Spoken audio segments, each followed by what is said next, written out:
Hi everybody, it's Kim from Fleece and Harmony. Welcome to the Fleece and Harmony Knitting and Crochet podcast and spinning now lately. It's August 18th, 2023, and we're recording this podcast in the yarn shop, which is in the Wallin mill on our sheep farm in Belfast, Prince Edward Island. So if you're new here, welcome. We've had quite a lot of new viewers lately, so welcome to episode 128. And if you're a regular, of course, welcome to you for coming back and seeing us again. So in this episode, we are finally launching the new yarn. So in the mill section, we'll be talking about the new yarn. We will talk to Simone about all of the projects. She's actually carried the weight this week on new projects and knitting and everything. I have spent a lot of time reading, which we'll talk about in the book section, and did a little bit of knitting, but don't have really much to show for the knitting that I've done. And Betsy has been doing something completely different and unexpected, which is as cute as a button. So she'll be showing that in the section with her. So I want to thank everybody that has subscribed to the channel. We've gotten quite a few new subscribers, so thank you very much for doing that. If you watch this podcast and you like it, then I would encourage you to subscribe. That helps us with the YouTube algorithms. And turn on your notifications so that you'll know when we are launching a new episode. I do want to just do a little bit of housekeeping in this episode because, like I said, we have a lot of new viewers. And I just want to address something about the format of the podcast and what our goal is with the podcast. So we have decided, we always do the same thing for the podcast. We do a farm update because we do have a farm with sheep. So we talk about little things that happen in the farm. We also have horses here, so we talk about them. Then I do a little section on my own and talk about things that have happened in the mill and things that we're working on or projects, or do the shop update. We do a section, Simone and I sit together and we do a session on in the mill, so what's happening in the mill and the production side of the podcast or the store. And we also do a little section with Betsy where we talk about her projects. And lately, for the last two episodes, and we'll do it again in this episode, we've been doing a book review as well because we are all pretty avid readers. So we've decided that we are going to, this will be the last podcast that will show the book review in the regular episodes of the podcast. So it will go back to being a knitting and crochet, mostly, podcast. And we are going to do the book reviews as a separate playlist on our channel. So it'll be, I haven't decided what it's going to be called, Fleece and Harmony Reads or something like that.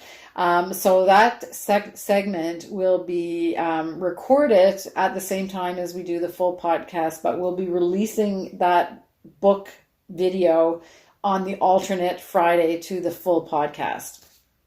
So we launch our videos every 2 weeks, so we will be launching the knitting and crochet projects or podcasts every 2 weeks as usual on the same schedule that they are now. And then on the alternate week, we'll have a shorter podcast, which is specifically about the books. And before we start doing that, I do want to explain what our goal is about the books. So the mission of Harmony Meadow, which is our farm name, and Fleece and Harmony, which is the wool and yarn shop business, has always been to be a respite of good intentions and positivity.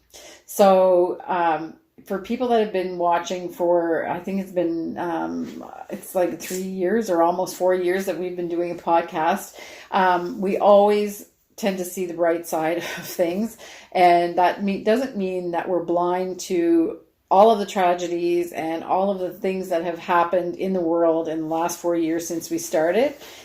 We just choose to keep this space as a safe space for positivity and for talking about, it's kind of like a good news only channel. And that's not because we don't know that there's bad news, because there's plenty of places to find bad news and learn about the other things that are happening in the world. But my mission as the keeper of this channel is that this channel will always be a place that you can come and hear about positive things. There's sometimes we talk about our issues, but I'm a chronic, looking on the bright side type of person. So that's the way that I envision my channel. And a lot of my followers have been commenting about how it's good to have a place where it's usually good news. So I am going to endeavor to keep this space as a safe space for people to come and hear positivity and kindness and happiness. And I am going to endeavor to do the same thing with the book section. So that doesn't mean that we're only going to read books that have a positive message, or that we won't necessarily talk about books that have tougher subjects and things like that. But it will always be done in a way that is come with kindness and thought to how people, you're not going to hear any sensationalized things in the book reviews. We don't tend to read books like that anyway, but you don't need to worry that if you're coming to Fleece and Harmony for a bit of peace and relaxation and happiness and joy most of the time, then you will also find that in the books. And we will endeavor not to set off political firecrackers anywhere. It will be a safe space to talk about things. So I just wanted to mention that because I thought that it was really important to say that doesn't mean that we are unaware of all of the things, or we are unaware of how privileged we are to be able to talk like this and be positive. We know, but we want you to have a place to come where you can feel positive and encouraged and feel kindness. So with that, I will go to the farm update. And it's a little bit about the weather, because it's been raining almost every single day, even though we've had sunny, bright spots as well. And Betsy and I will talk a little bit about it, because with the rain comes the mosquitoes. So we've actually talked about the kind of mosquitoes that we have here that are relatively new to this area. I don't think they've always been here, but they're called eastern salt marsh mosquitoes, and they're a little bit vicious. And with all of the rain that we've been having, they're particularly bad right now. And the horses, I just felt so bad for them this morning, because they were literally covered with them. There is a rub that we put on the horses, so I did that this morning. So that's really part of the routine these days, is giving them some protection from the mosquitoes. You can put fly sheets on horses as well, but we don't do that.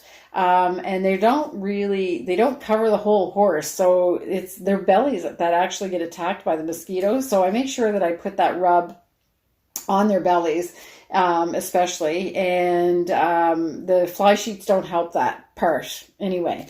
And their legs get rubbed down with that as well. So that's what I've been preoccupied with in the mornings during chores, is keep making sure that the horses are well looked after.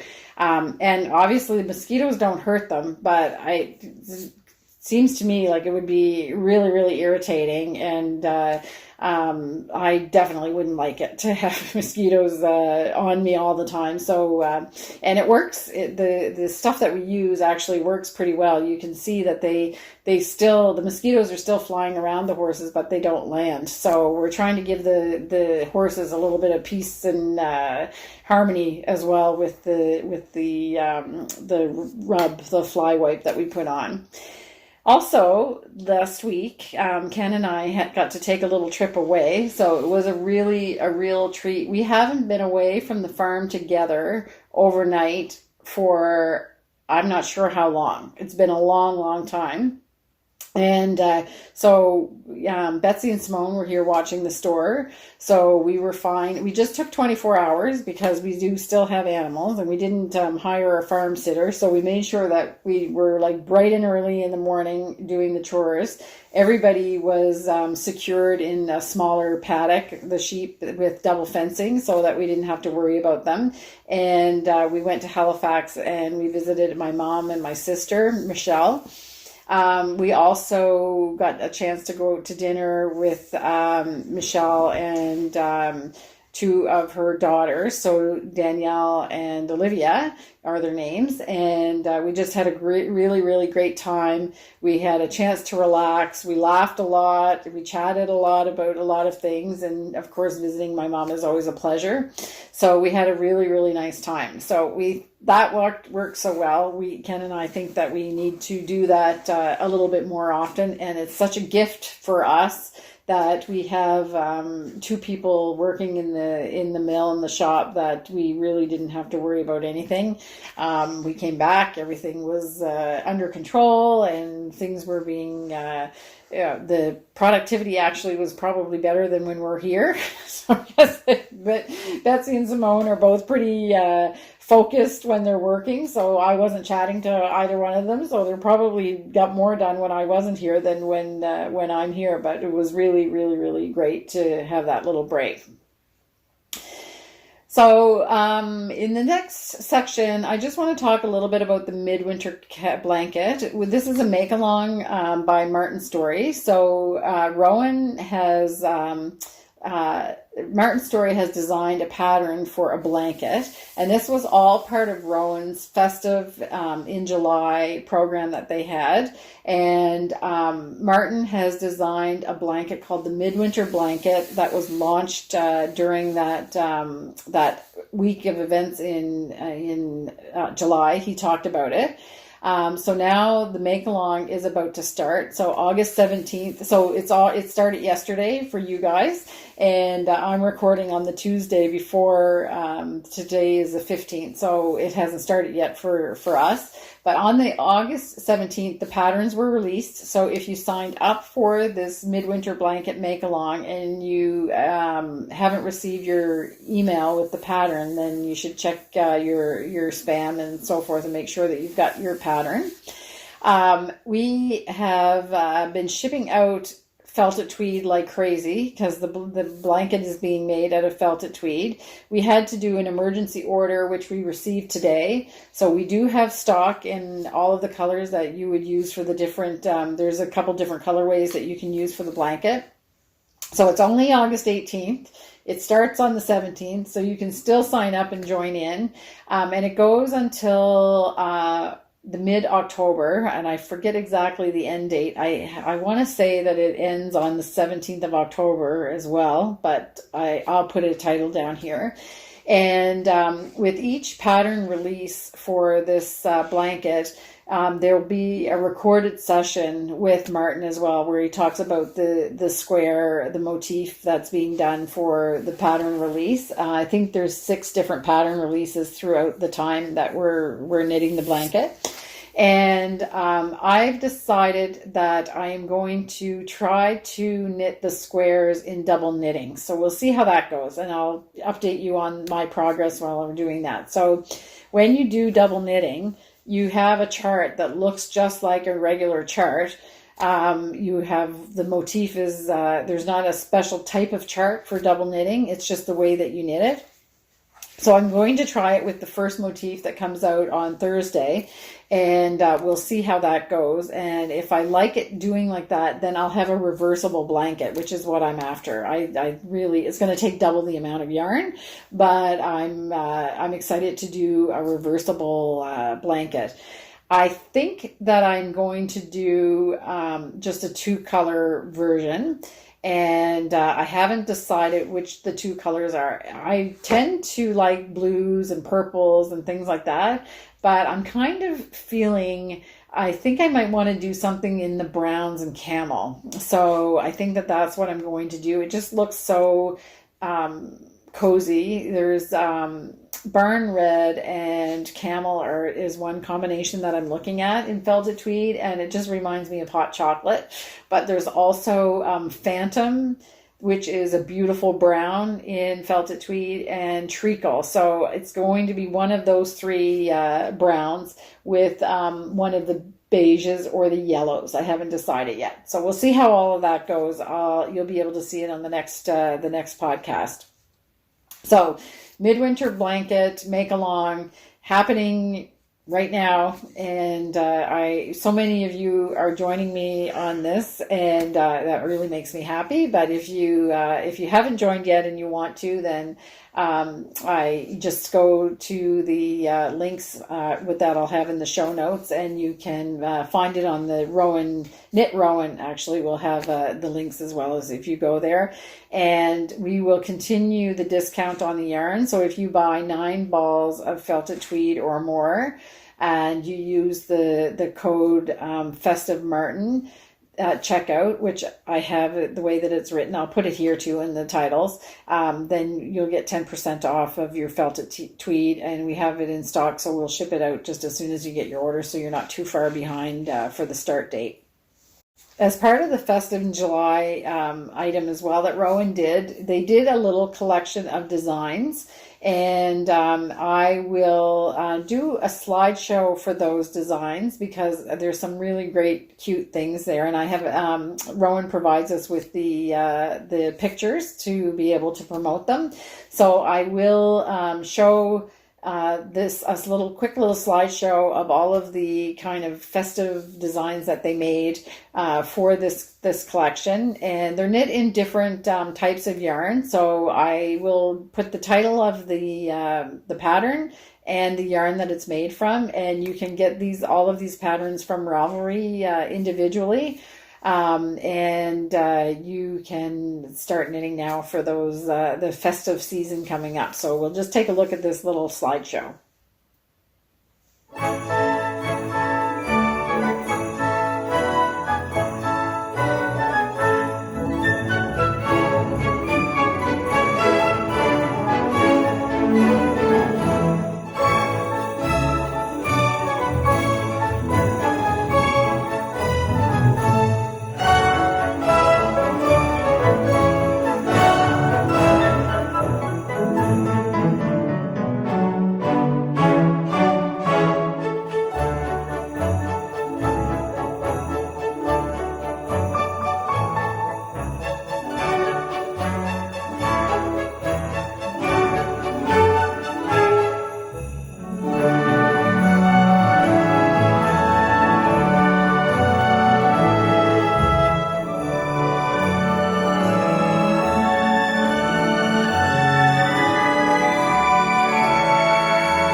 So there's some really great designs there, sweaters and garments and quick projects as well. So that's really, really fun. I think they did a really good job on this. It's festive, but it's not, they're still pretty classic designs. So I think they really did a great job with that.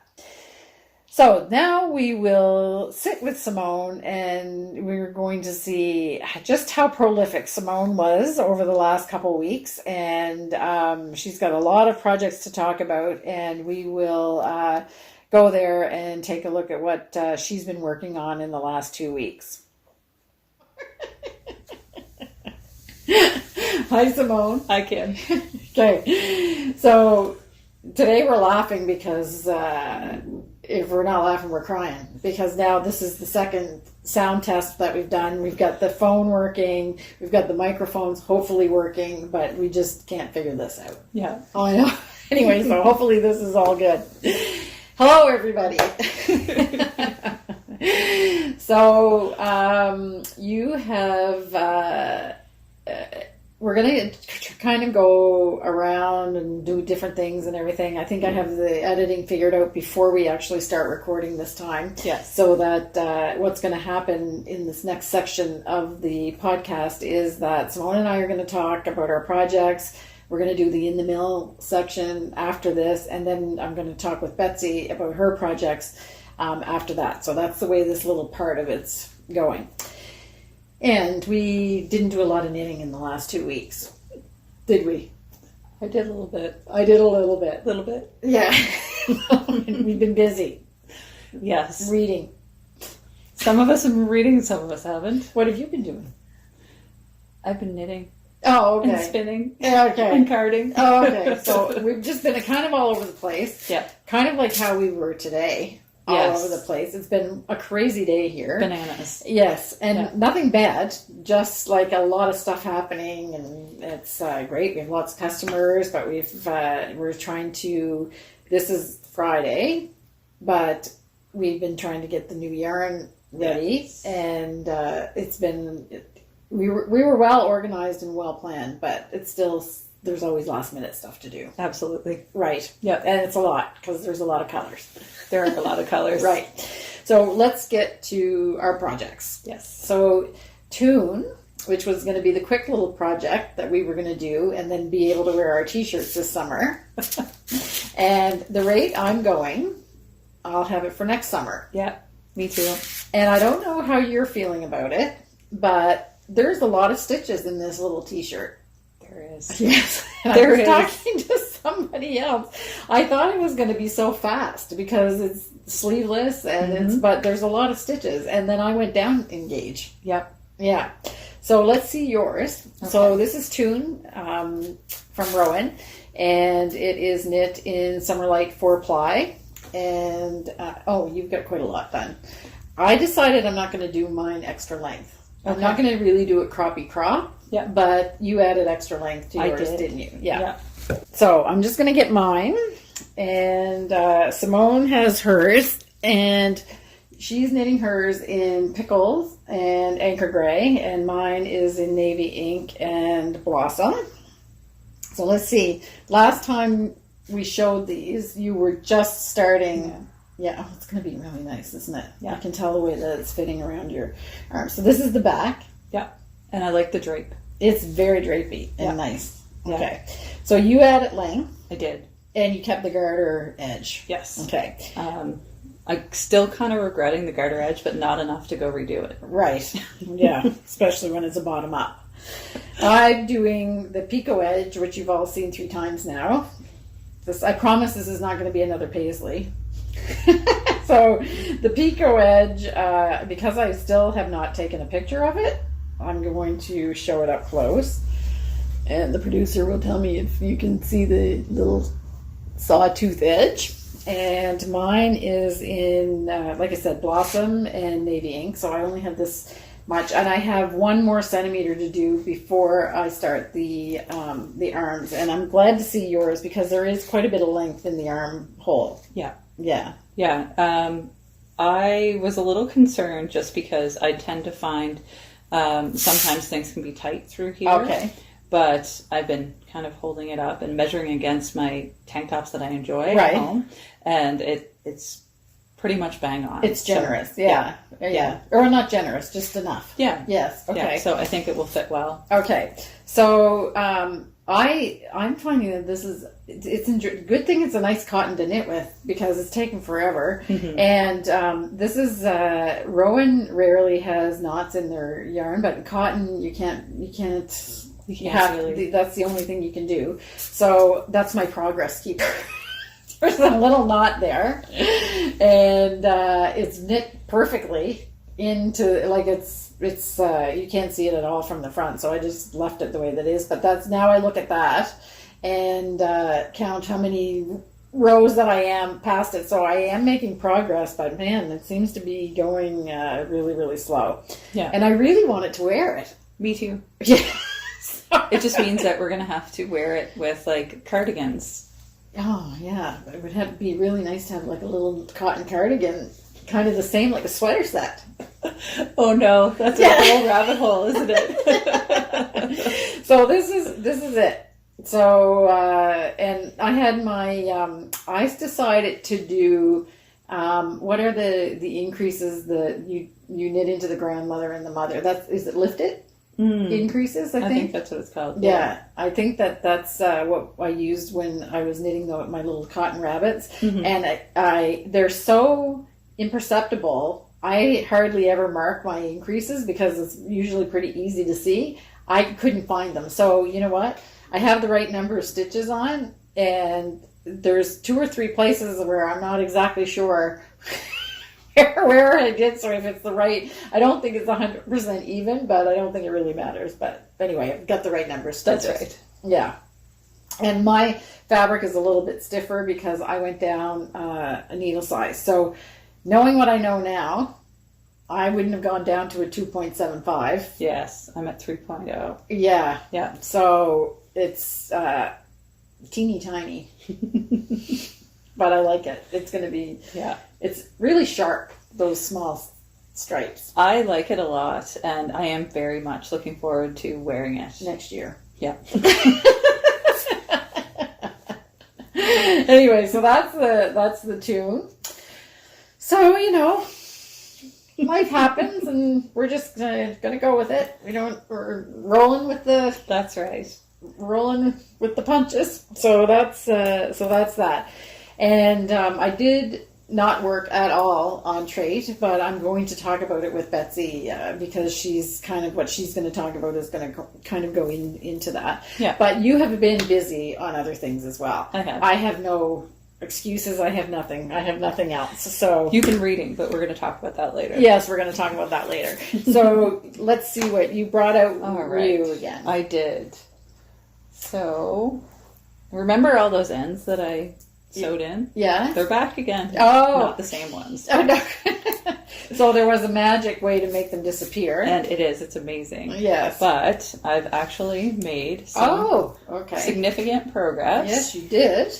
On this project. Mm-hmm. It's getting hard to hold it up for people to see. Right. So this is the first stage of the wing. Right. And then it starts to narrow, though, after this, right? Yeah. So it's kind of like doing a top-down sleeve. Gets shorter as you go. Exactly. So how many more sections is there? There are a few. Yeah. It's pretty long. It's pretty generous. Eh? Yeah. Yeah. There's at least 2 more colorwork sections on the wings. Okay. So. And then you have the border. I forgot about the border. Yeah. I figured the border is going to take probably the longest amount of time. Oh boy. Okay. Because whenever I did the Exploits Valley hat. Yeah. That was what took the border. Most time. Yeah, that was a beautiful. I'm going to show a picture of that because that was really stunning. You did that in Rowan Fine Lace, right? Oh no, not Exploits Valley. Yes, it was Rowan Fine Lace. Oh, okay. Yes. Okay, I wasn't mixed up. Okay. I just love the feel of these. It's so nice. Yeah, because it's a little sandwich. It's double. This is double. That's how you manage to do color work without doing any purling. Right. But the double thickness of it is just... It's so squishy. It's very, very nice. Yeah. Yes, and you don't expect it because this is so light and airy, and then you feel this, and it's just really beautiful. So we just have we have to say something about the yarn. Mm-hmm. This yarn, we made kits for this because the original yarn for the original design was part of an advent calendar that was done as a special thing. So we loved this, and Simone wanted to knit it, and we wanted her to knit it out of our yarn. So we created a kit out of the Fleece and Harmony yarn. So those are listed on the website, and we're going to leave them listed on the website, but it actually takes a week to make the kits. Yeah. So we make them, I think, like 6 or 7 at a time, and it takes us a week of work by the time working 24 hours a week, but by the time we fit it into all of our regular stuff. So we are out of stock of the kits right now. We will leave them available online, but if you do decide that you want to do this, it will be like a pre-sale. And once the Fibre Festival is over, we will be making the kits again. So that means that the earliest that we'll ship out a kit would be October 10th. But we'll still make it. So if you do decide that you want to buy the yarn, there's a little bit of a wait, but otherwise we'll never be ready for the Fibre Festival. So we keep making things, and I keep selling things. So Betsy's put things away in bins because she's managing the yarn quantity. So Betsy's trying her best to keep us on track. Yes, exactly. So it's a little bit like herding cats, a little bit. So anyway, this is gorgeous. I'm really happy with it. And I think we'll see what happens, but I think that this extra weight that this double is going to make it feel very nice on. Yes. As well. Is that what you were thinking too? I think so too. Yeah. Yeah, it's gorgeous. It's just going to kind of shape your body and mold to it because of the double layers.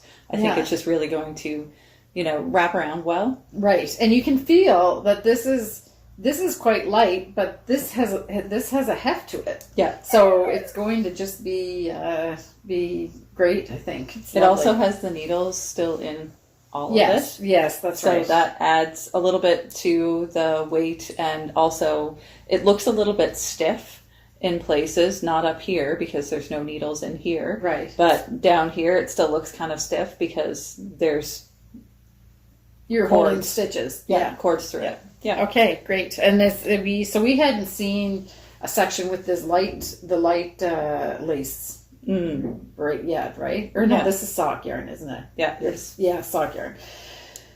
Okay, so really nice. It's a tour de force, this one. This is a good one. So, all right, excellent. It's ambitious. Yes. Still saying adventurous beginner? I am. Yeah. And I do have to fess up. Oh, okay. I messed up in the color work a little bit. Okay. So this section here. Yes. See that? I used the wrong color in the background. Okay. Yeah. But it all harmonizes anyway. Yeah. So it doesn't. Betsy asked if I was going to pull it out, and I'm like, you know what? No. I'm just going to keep going. This is like these are my honesty rows. Yes. Yes. You don't want to be let on like we're too perfect or anything. That's the whole thing about that. I make mistakes, and I blame watching British murder mysteries. Yeah, that's my excuse too. That Vera. that's who I'm watching now. Vera. Yeah. And then doing endless tiny stitches in cotton, watching Vera, but it's stockinette. Yeah, it's pretty easy to stay on track because it's 2 rows for each stripe. And what else do you have? You've been spinning as well. I have. I have to make a confession. Have you seen my spinning wheel in the I back have. there? You haven't seen any progress on it. No. I fell off the wagon last week. So I was trying to keep up with my spinning every day, but I fell off the wagon last week. But maybe now I'll get back on. I just have to get back on and just do it. So because I truly enjoyed it at the end of the day, but there was just so much. The days have been really busy. Yeah. Which I probably should have.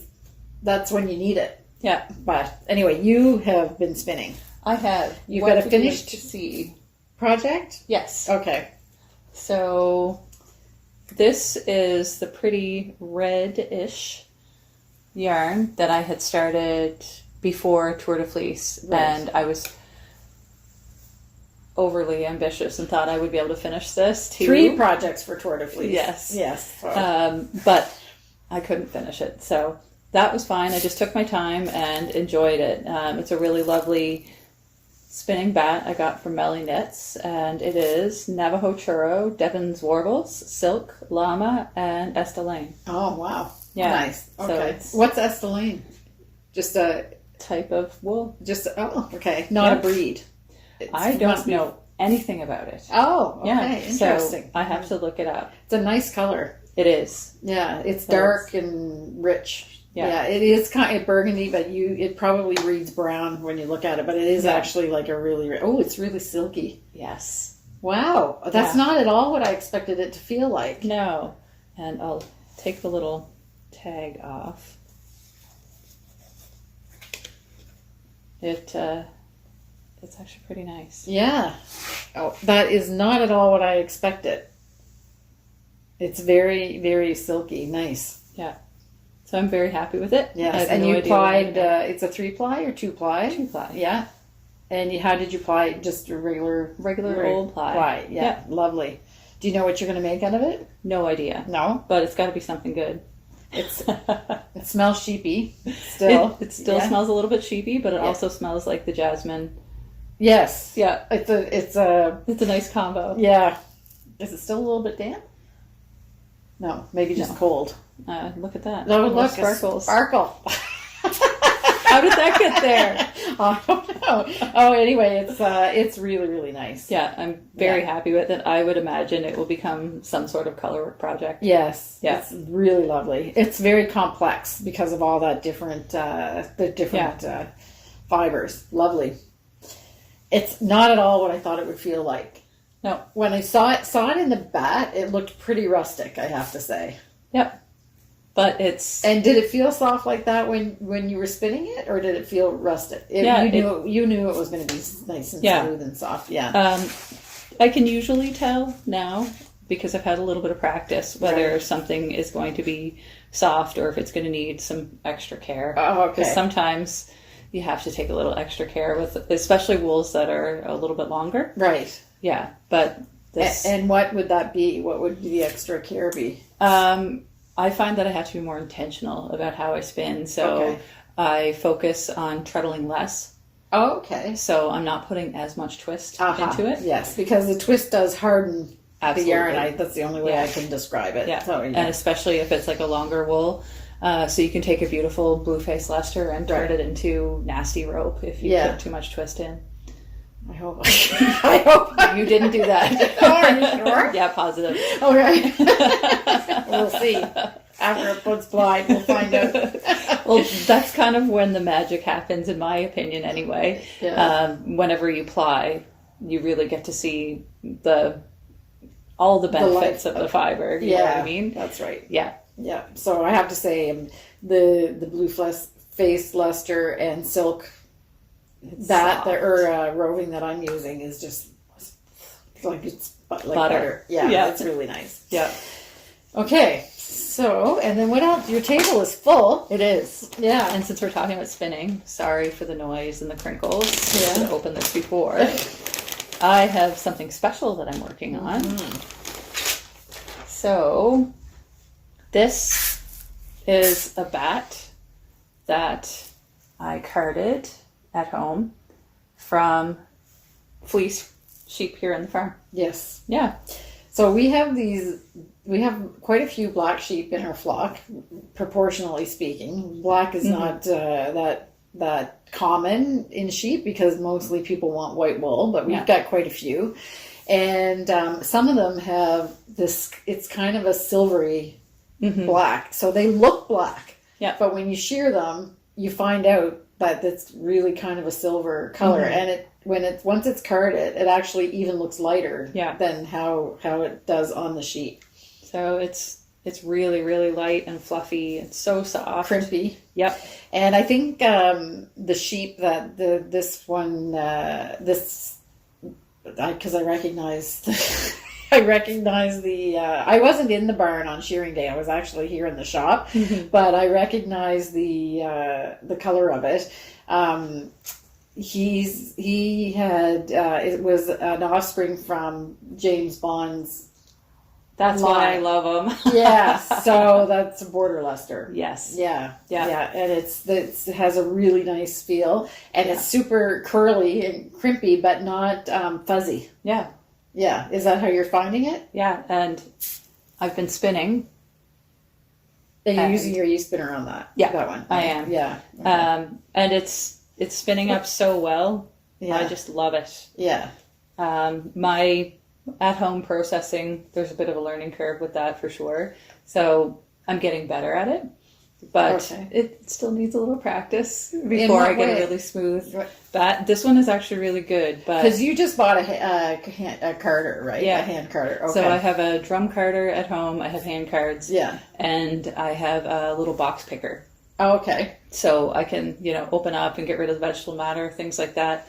But thank you to the girls that I was on a team with for Tour de Fleece. Okay. They're all like amazing at-home processors of wool. Right. I've learned a ton from them. So I have been picking their brains and fine-tuning my home processing skills. Okay. So one of the things that I learned from them is flicking the tips of the locks. Right. After they're washed, you just kind of pop them open. Yeah. And then put them through the picker. Right. And then through the drum carder, and you don't have nips in your fluff. Yeah. It's wonderful. Beautiful. Yeah, it looks really nice and soft. Okay, so that's good.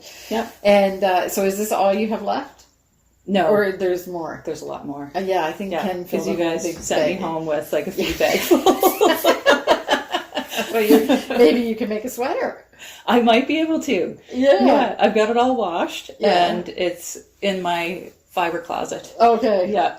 All right. I've been keeping all my wool in a closet because I want to keep it in the house and process it now. Yeah. Oh, good. Excellent. Okay, so that's really nice. And do you have anything else over there? There's lots of bags. I do. Yeah. This is a new project, actually. Oh. Yes. Okay. So, did we talk about the kinky sock? No, I don't think we've talked about it. Okay. I think we were worried to talk about it. Okay. Okay. So we had a batch of sock, and we used kid mohair. It's really, really fine. Lovely stuff. But very curly. Yeah, it was really, really curly, and it reacted a little different than we're used to whenever it was put into heat. Yeah. So we soak all of the skeins after we spun up fine. There was perfect. It was perfect. Yeah. The minute you put it in the hot water to soak before we dyed it, it actually looked like ramen noodles. It did. Yeah. Yeah. So we were like, what is that? It was like unbelievable. And you actually couldn't straighten it out. It didn't, I don't know, it was the weirdest thing we'd ever seen. And we were like, oh no, like a whole batch of stock yarn. And it was so beautiful. The fiber was so beautiful. We were like heartsick that it was ruined. But then we said, because we never give up, what could possibly be wrong? It had to be just the crimp. So what happens when you knit it? And Simone knit a swatch, which I'm actually going to show a picture of here because she did the motif of the Treit, and she did it in slate with cotton candy because those were the two colors we made. Yeah. And I think I want a sweater made out of those colors. It was a fluke putting those together because I just happened to have some of the cotton candy in my knitting basket by my chair, so I just grabbed it. Right. But I actually really love the color combination. And we have it here in the store, and there was a woman, like, it's beautiful. Well, you'll see it because I showed a picture. Yeah. So we don't want to sell it as a regular sock without telling people what to expect because it does look kinky. So we just call it a kinky sock. So if you, we won't send it to you if you order it, a sock, unless you, we let you know that it's, we have it in the shop. But if you wanted to order a kinky sock, send us an email and we're happy to send some your way. Send some your way.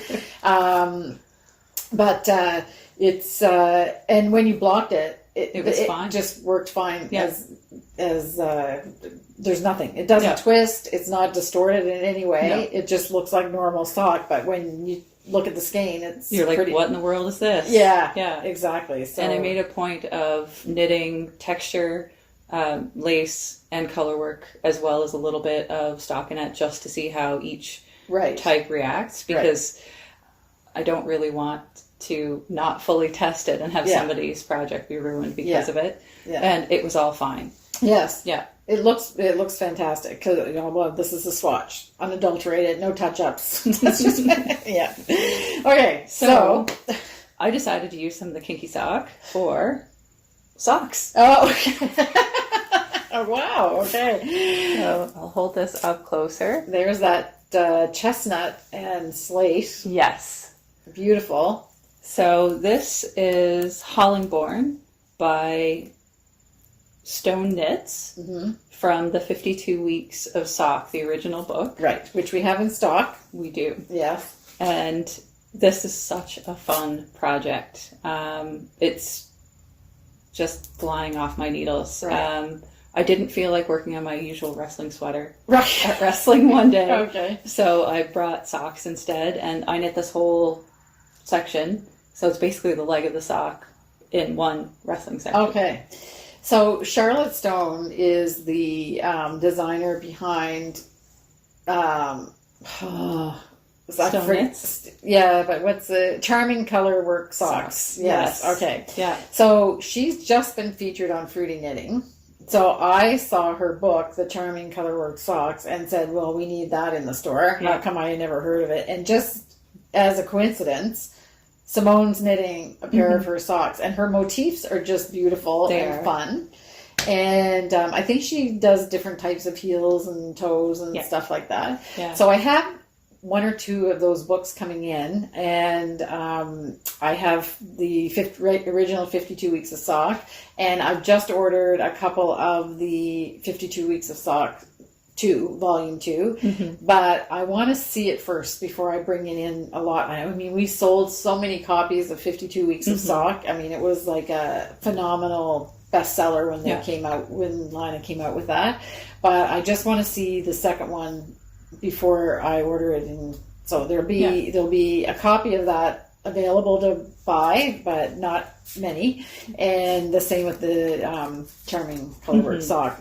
My distributor actually ran out of them because I'm sure it's because Charlotte was featured on Fruity Knitting. Yeah. So. Anyway, but I'm really happy to see one of her patterns in real life. I have knit, this is my 4th pair of socks from the 52 Weeks of Socks book, and I've knit 3 other pairs of Charlotte Stone's socks. Okay. Yeah, I'm a big fan because they're a lot of fun, and the motifs are just so cute. Yes, yeah, she's that's good. And if you want to see her interviewed, she's in the latest Fruity Knitting podcast. So yeah, they look really nice. So what size needle do you use? 2.5 for okay. this. Yeah, because a lot of people ask what size we should, and I usually try to encourage people not to go higher than 2.5. Right. It's more durable. Yeah. These are because of the motifs. They're quite thick, but they're very, very silky. They are. That kinky sock. Yep. It's good. That mohair was really something. Yes. It really was. It was phenomenal. Yeah, and you have quite a halo on this as well, eh? Yeah. Yeah, it's nice. In fact, it almost looks like you've got kid silkays with it, but you don't. I don't. Yeah. Yeah, it's just nice. It's not too over the top, but it's just, they're beautiful. Yep. That chestnut slate is something else. Yep. Yeah. Okay. I'm really happy with this, and it's... Oh, did I? Sorry. It's a lot of fun. Normally I knit my socks on 2.25 millimeters if they're just like a plain color. Right. But for color work I go up a little bit just because you want to That's a good tip. Be comfortable and, be able to slide your foot in easily. Yeah, exactly. That's a good tip. Yeah. Okay. Lovely. And did you do anything on your daffodil or your Rian? I did a little bit, so we don't need to show it. I'll show a picture. She's also working on this gorgeous piece of Murray Wallin extravaganza. Yeah. So just a picture of that, and that's it. I did save the best for last, product-wise. Okay. And I know it's the best because I've heard several times today how cute this is. Oh my goodness, this is something else. So if you remember, when we were out on my back deck, you had just started it. Yep. The baby surprise. Yep. So I've been walking around in the back of the mill, and I was going past the drying racks and going back, and then I spied with my little eye. This is the sweetest thing ever. How cute is that? Yeah, it's very cute. So the baby surprise. Yeah. And this is why that pattern is so popular, because it's irresistible. It's adorable. It's adorable. Yeah. Yeah. And you have a picture of how it looks before I do. you fold it over and seam it. It's just got seams, right? Yeah. It has 2 seams, so just along the top. Oh, here, that's it. That's it. Oh, so it is the weirdest looking knitted garment you're ever going to look at. Wow. Before you fold it and seam it. Right. Yeah. It's gorgeous. But you're worried that it's not going to fit the person the little person. Yes. Okay. Yeah. So I made it for a friend, and I think that their baby is bigger than this already. Okay. So I have another friend that's having twins, and I think that I will probably save this for them. Mm-hmm. But you know what that means. Another one. Yeah. You need another one. Yeah. So I'll just have to choose different colors, and these little heart-shaped buttons. Yeah. I have more of those at home too, so I think that'll be... It's so sweet. And this is made out of Selkirk worsted in various colors that you... I recognize some of your My patterns. favorites. Your patterns. Okay, lovely. Yeah. It's so cute. They have instructions for adult size baby surprise jackets. Yeah. And they even have instructions for hoods. Yeah. So Betsy and I were scheming. Yeah. It's just gorgeous. Yeah. Lovely. Nice and cozy. Okay. So is that it, except for one more thing that we'll lead in? No, we'll do this later. But we're going to talk about... this is part of the shop update. But Simone is going to show us a little demonstration. We have received some support spindles from Fox Mountain, from Fox Mountain Spindles, and he sent us 4 with table bowls and lap bowls. Mm-hmm. I'll take some pictures and put them here.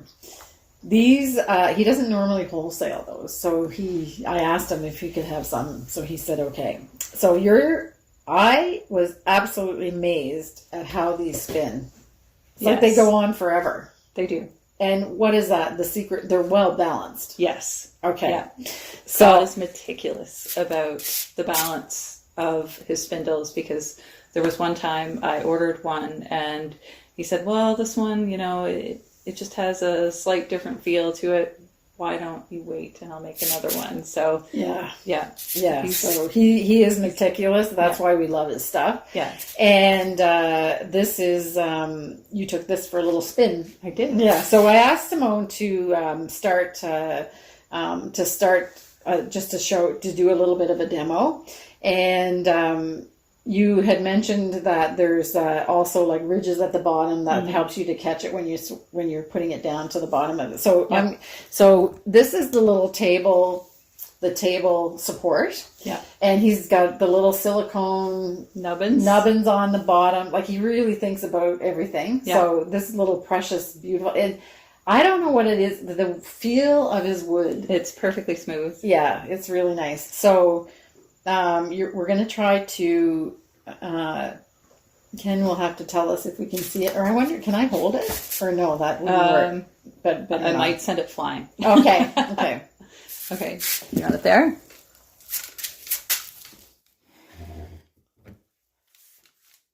Try it. This could be good, it could be a disaster. Yeah, well, we'll see. Especially since I broke the strand. Oh, that's okay.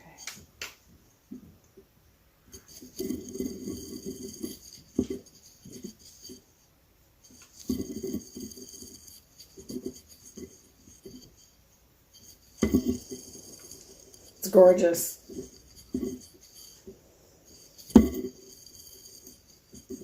So is that fast, Simone? I'm going a little slow right now, just because it's at an awkward angle. Right, you don't want to drop it. I usually have it on my knee. Yeah. But yeah, it's effortless. Yeah.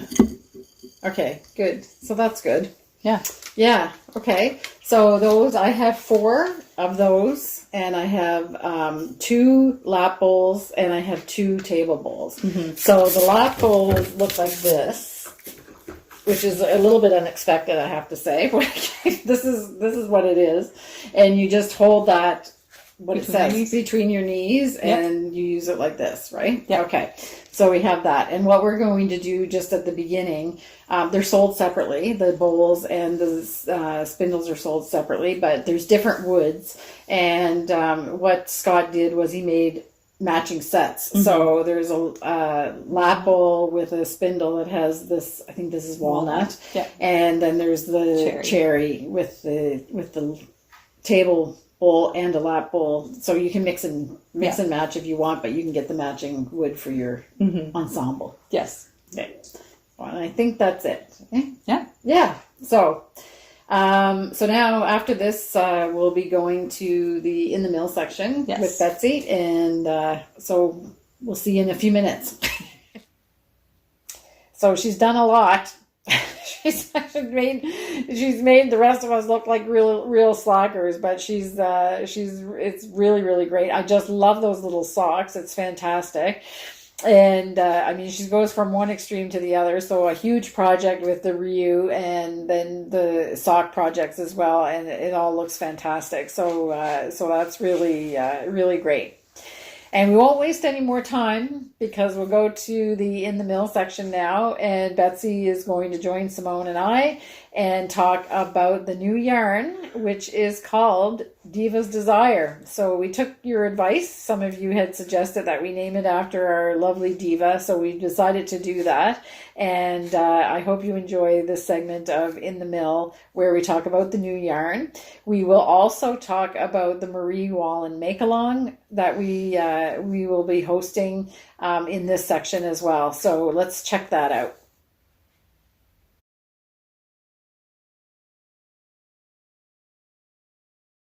Okay, we're back. Yes. Sweet in the eye. Okay, so I can smell licorice scotch drops. Who's eating candy? There might be an obsession in this mill. I know. Who started it? Yeah, somebody started it. And then she doesn't succumb. She leaves it. I saw it today. Yep. Oh, I had okay. some today. I can't even have one, or else. So we're talking about these, we should say what we're talking about. hard scotch drops that Simone brought in, and now we all are addicted to them. But they're filled with black licorice. Yes. And they really are. You have one, and then it just screams for more. Yes. And you can't hide it. So we can all smell Yes. when someone's But it's had nice one. because after you eat your lunch, Yes. it freshens your breath. Yes, True. that's Yeah. right. True. So That's like right. butter chicken and Scotch mint with licorice. Yeah. So I think you brought them in. Yeah. And then Ken got absolutely obsessed. And Yeah. he Right. keeps restocking them. So I Right. don't even know how many packages. And then we we've were gone through the stuff that Ken got, and then Simone brought in another package. Sounds like I'm up. I haven't brought in any No, yet. it's okay. You brought in the protein bars.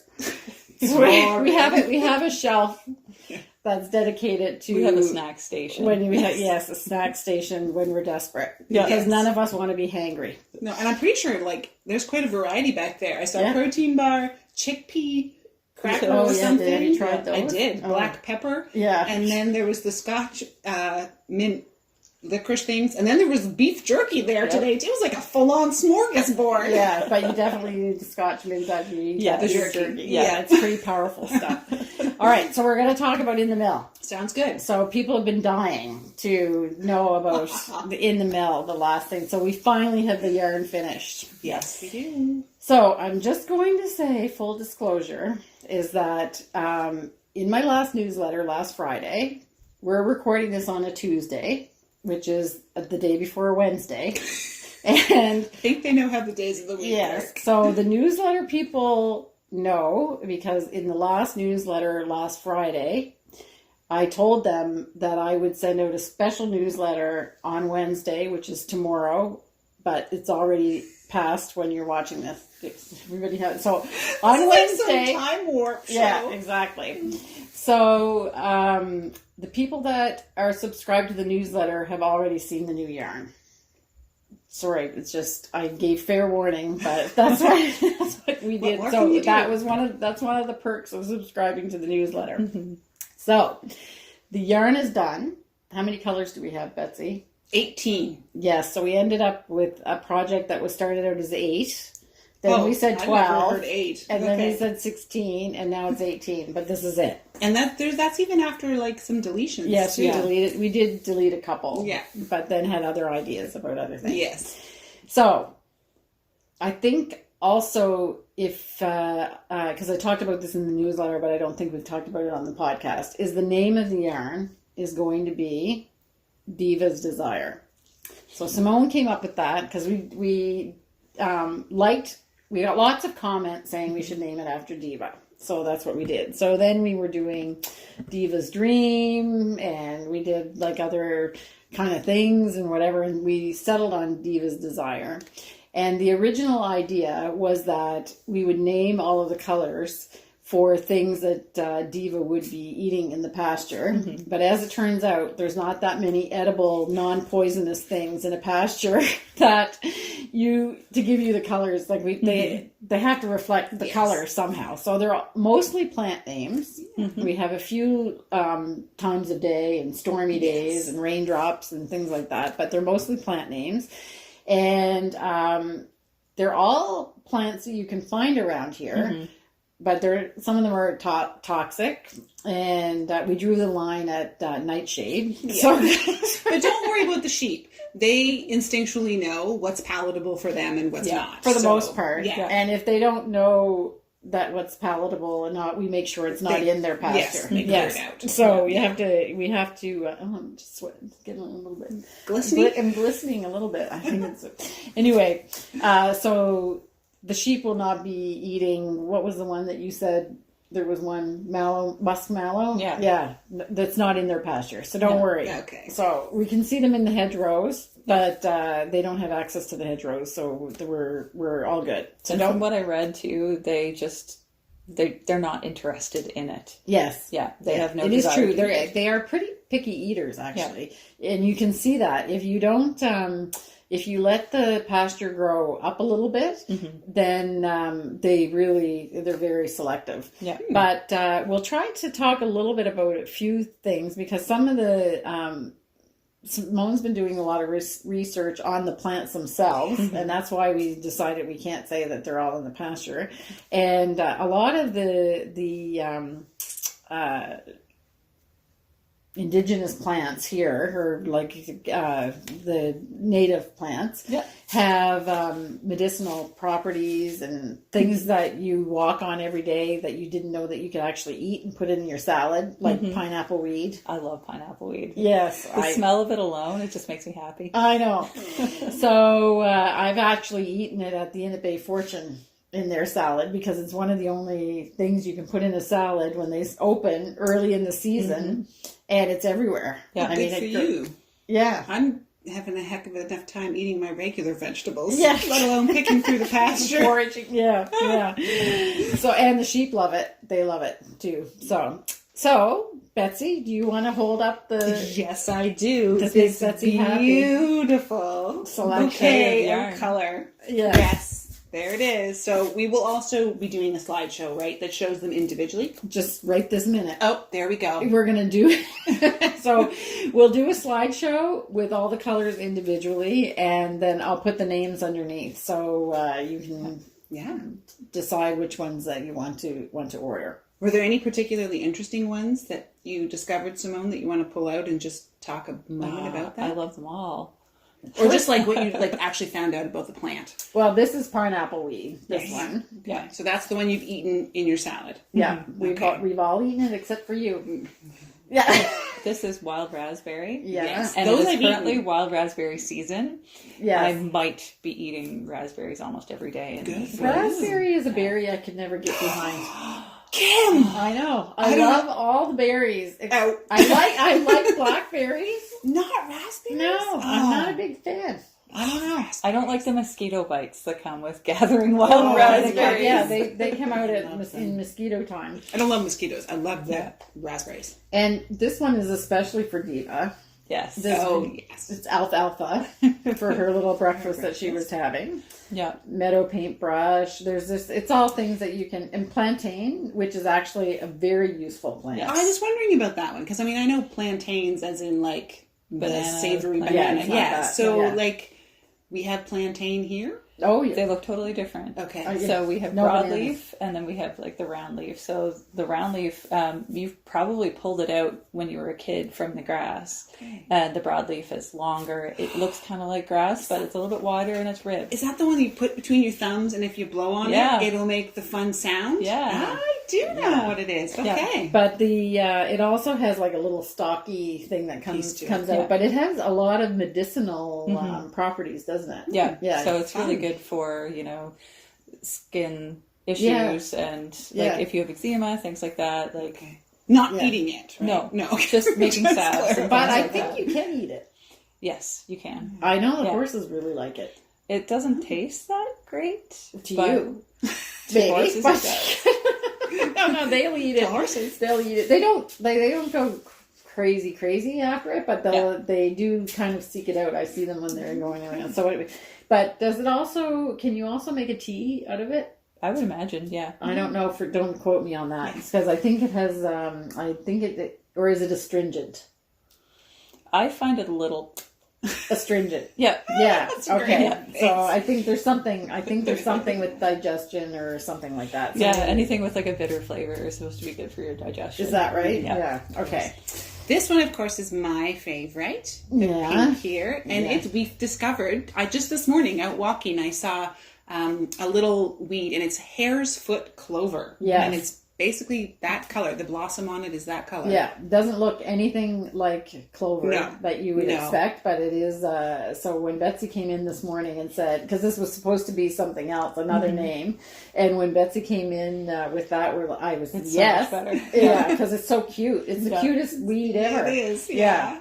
Maybe now I have to get a picture of that and show it. Oh, okay. So this is the selection. So I got off track. So what I was saying was that the newsletter people have been able to order this since Wednesday.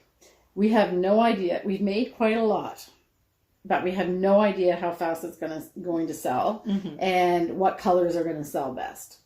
So by the time you see this, we may be out of stock in some of the colors. I'm sorry, but that's it. However, we will not put them out of stock. What we will do is we'll indicate as we sell out that when you order, you're ordering a pre-order, and then we'll let you know when we'll our intention is that we'll get back in stock as quickly as possible. It might be 2 weeks before we're able to ship out more, but we've already started the second round. But it's like we said, we don't even know what to make because We don't know what your favorite will be. yes, we don't I know mean, what your favorite will We be. can make some guesses, Yes. but who knows? Yeah. Anyway, that's it.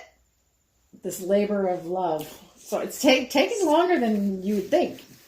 But at the same time, It's a pretty big endeavor. I feel like we actually did it pretty quickly. I think Yeah. so, too. When you think of like if you were designing a whole line of lipstick, Right. say, or something Right. like that. Well, Yeah.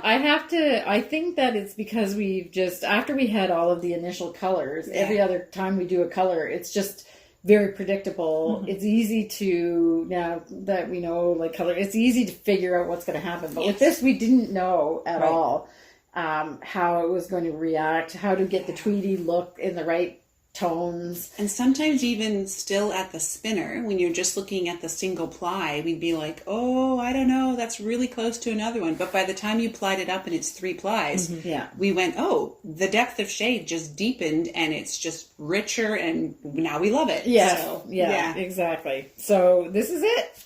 Yep. And we are, Betsy's not going to use, we'll talk about the Marie Wallin make-along after, but Simone and I have picked out our colors because we're going to use this yarn in our make-along projects. Okay, so I think that's all that we wanted to say about the yarn. Buy it. Now it's done. It's here waiting for you. Yeah. Well, we think it's here still Maybe, waiting for yeah. you. At this but it'll point be- it is. Yeah, it'll be waiting for you again. Eventually. Yes. And we don't know. Okay. So that's that. We're gonna leave that right there on the table. So that leads in perfectly to the Marie Wallin make along. Yes. And Simone's in charge of that. She's got Okay. that all organized. So there's rules Yes. because we have prizes. Yes. When there's no prizes, we don't have rules. There's no rules. There's no rules. You can do whatever you want. But when there's prizes, we want to make it fair Yeah. for everybody. So there is going to be rules. Yeah. Okay. So we are going to start the actual knit along, make along on August 21st, and we have set it as midnight Atlantic time, and it ends on February 29th. Yes, you heard that correctly. February 29th, 2024 at 5 p.m. Atlantic time.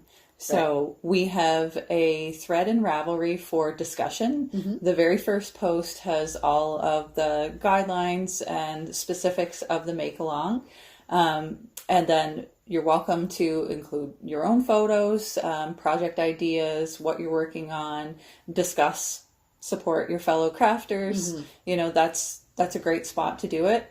And then for the prizes, because we did mention we had prizes, we have a thread that is just for the finished objects. So in order to be eligible for prizes, you'll have to post a photo of your finished project with the pertinent details in that thread.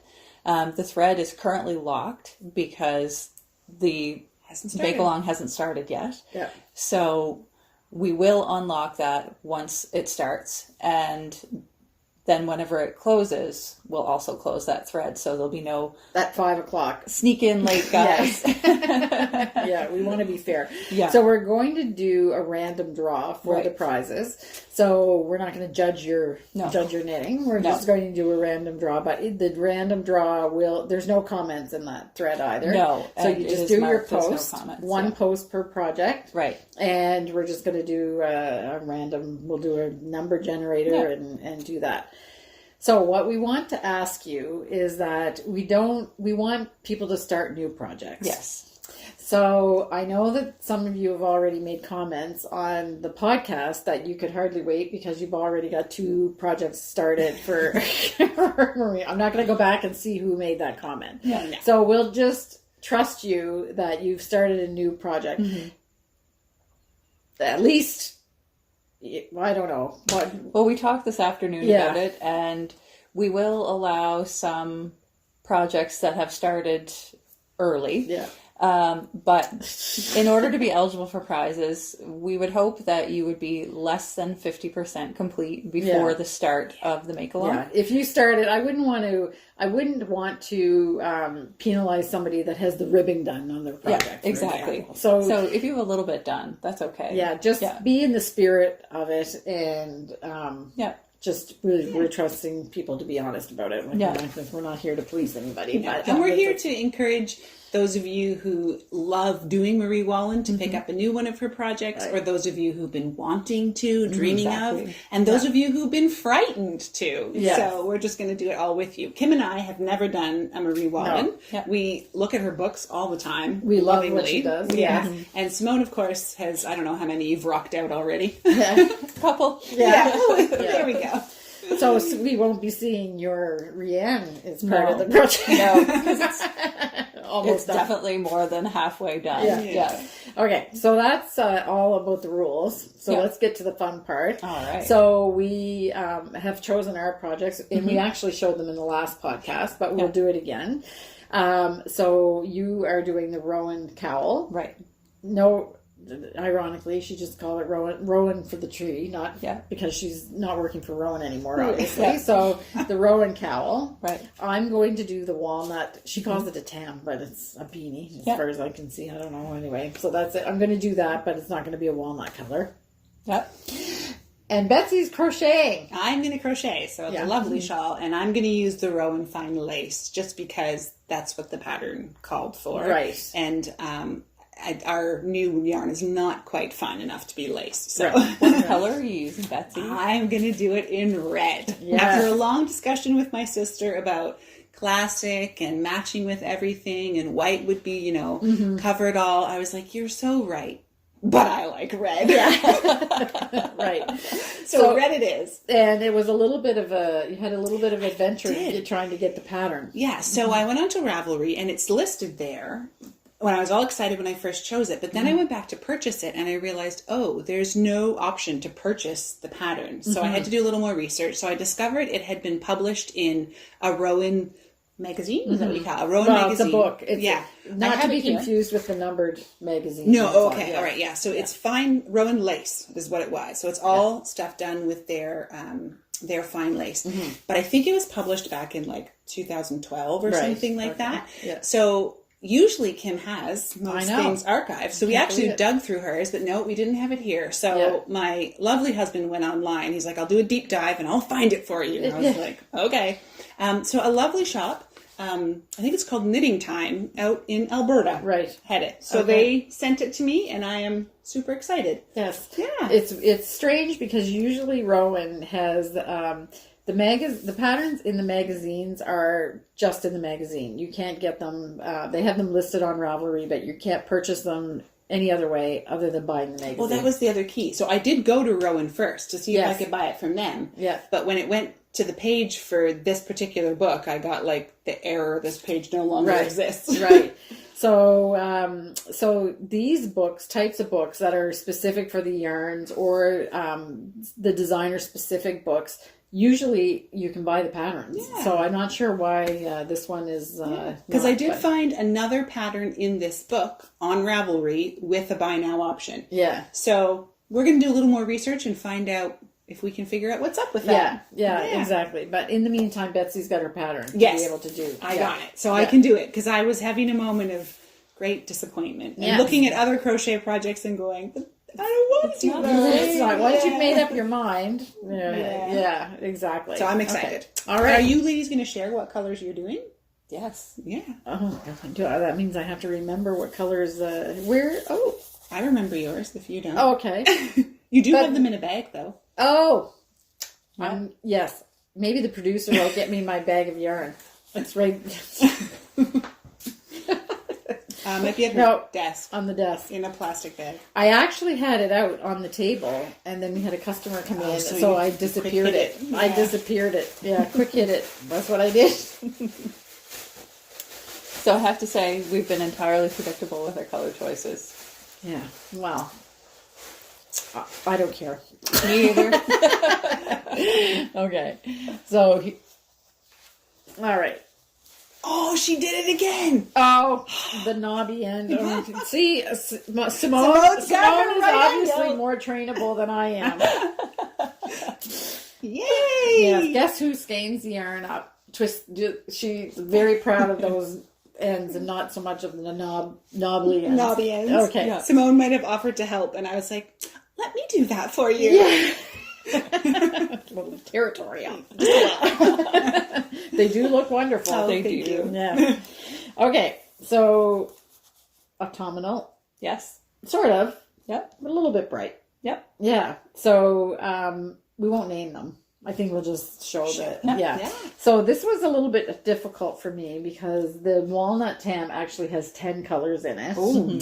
And I completely once I tried to start changing colors and everything, I got boggled a little bit. So I was overwhelmed. And so Simone said, well, you don't need to do 10. Yeah. You can do 6.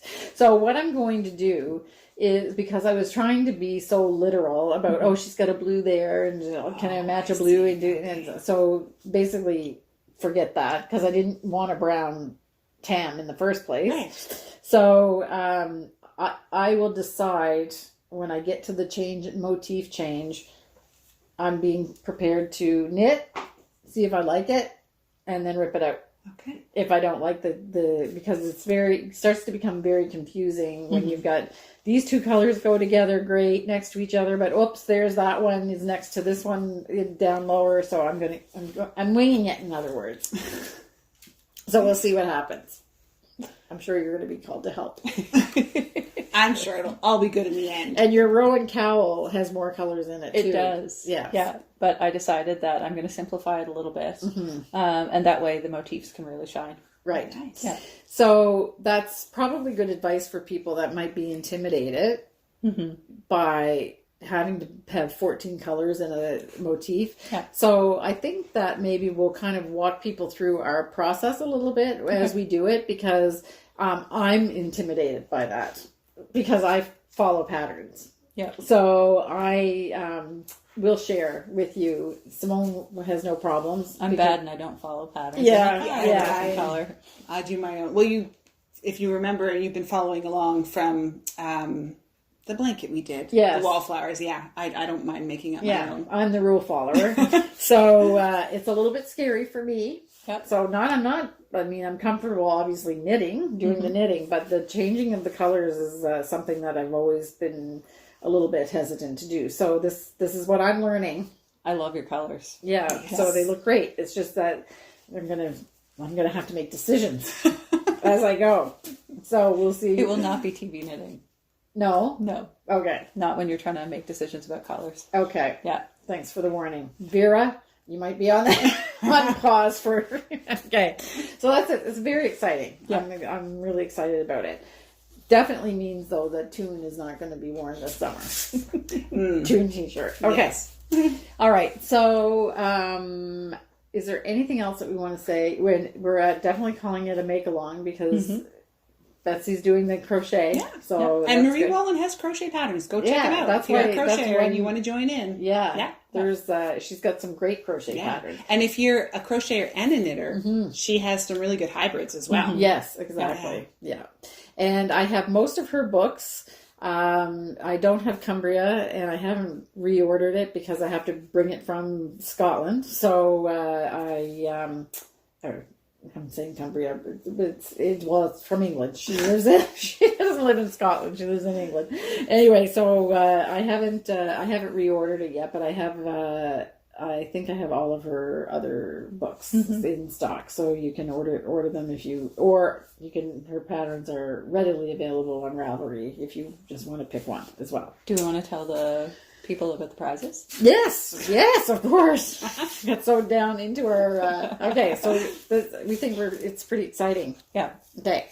So the prizes, there's actually going to be 4. The first prize gets their pick. We're going to have 2 selections of these Diva's beautiful Desire. yarns. Yeah. We're going to have a warm selection and a cool selection. So the first prize winner will get to choose which one of the 2 they would prefer. We'll take a picture of the collection. Yes. So you'll see. Yeah. The second prize will receive the other one. The third prize will be a Marie Wallin book of your choosing that we have here in the shop. And fourth is a ball of hand-spun yarn. Yes, spun by Simone. Yeah. And so just to be clear, for the yarn, there's 18 colors. You'll get, the one will get 9 colors, and then the second person will get 9 colors as well, but we'll do the selection. Yeah. So that we have a warm and cool selection. Yeah. Okay. All right. So I think that's pretty exciting. Yeah. Starts on August 21st. 21st. Yep. And, August 21st, ready, set, go. Yep. Yeah. If you're an early riser, you get a head start. Okay, great. So I think that's it. So after this, Betsy and I are going to sit together. Yay! Yes, another one that just having a lot. We're joining the club with not a lot of knitting, and I actually saved one of my projects To talk about. because spreading it out. Okay, see ya. Okay, so now we'll just move right into the discussion that I had with Betsy. So Betsy didn't get a lot of knitting done, but she did work on a completely unexpected little project, which is super cute. So we'll check out what Betsy's been doing for the last 2 weeks, and she might be launching a pattern. So let's check out what she says.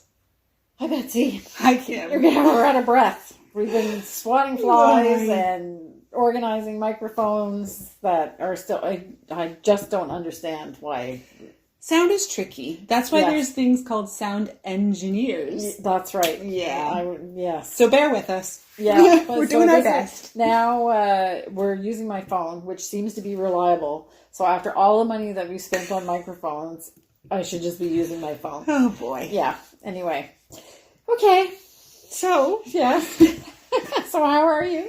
I'm pretty good. Yeah. Yeah, I Yeah, am. good. Yeah, all things considered. It's Yeah.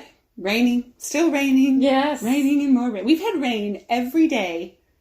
A little bit. Yeah. At least. Anyway. Yeah. I just feel bad for the people that are camping. That's true. Yeah. Yeah. If you've come to PEI to enjoy our beautiful campgrounds this summer and you're in a tent, oh my golly, my heart is with you. Yes. And Ken and I stepped out for a little vacation last week, 24-hour vacation. And we were coming home in the ferry, and there was this a little compact, I don't know, a fit or something like that, and 2 couples in it, young people, and they had their roof thing, what do you call that, roof? Oh, I call them bubbles. Yeah, the roof bubble, and they had, the blankets right up to the back of the wall because they're all crowded in there. And I said to Ken, I said, yeah. So 2 nights ago, they were sitting around having a drink saying, hey, you know what? We should go to PEI camping. They're regretting it. And now they're going to regret it because it's really something, but it's definitely green. Very green. Yes. But also with continuous rain comes a very healthy population of mosquitoes as well. Yes. So this morning, walking the dogs, my husband and I probably looked like we were, I don't know, our arms were swinging and flapping, and he was slapping, and we were like rushing the dogs to do their business, and the one's an old dog, and the poor thing could hardly keep up. We got back to the house, and I swear she said to me, Mom, what was that? Yeah, right. And I've already talked about it because it's part of my farm update, is that the horses are, there is a wipe that we can put on them. Nice. So I've done that. Right. And it works for sure, because you have flies, and flies are one thing, but mosquitoes, the flies are irritating, but they're not, sometimes they bite a bit, but not. Well, the horse flies deer flies. Yeah. So this works for those as well. Nice. But just like the house fly ones that don't bite, they're just annoying. They just tickle. But I went and the poor things, I had my cloth that I wiped. You actually wipe it on them, and I went under Purdy's belly, and the cloth came out with there were so many, and their grass is not long in their pasture either, but they stand in the arena where there's hardly any grass, but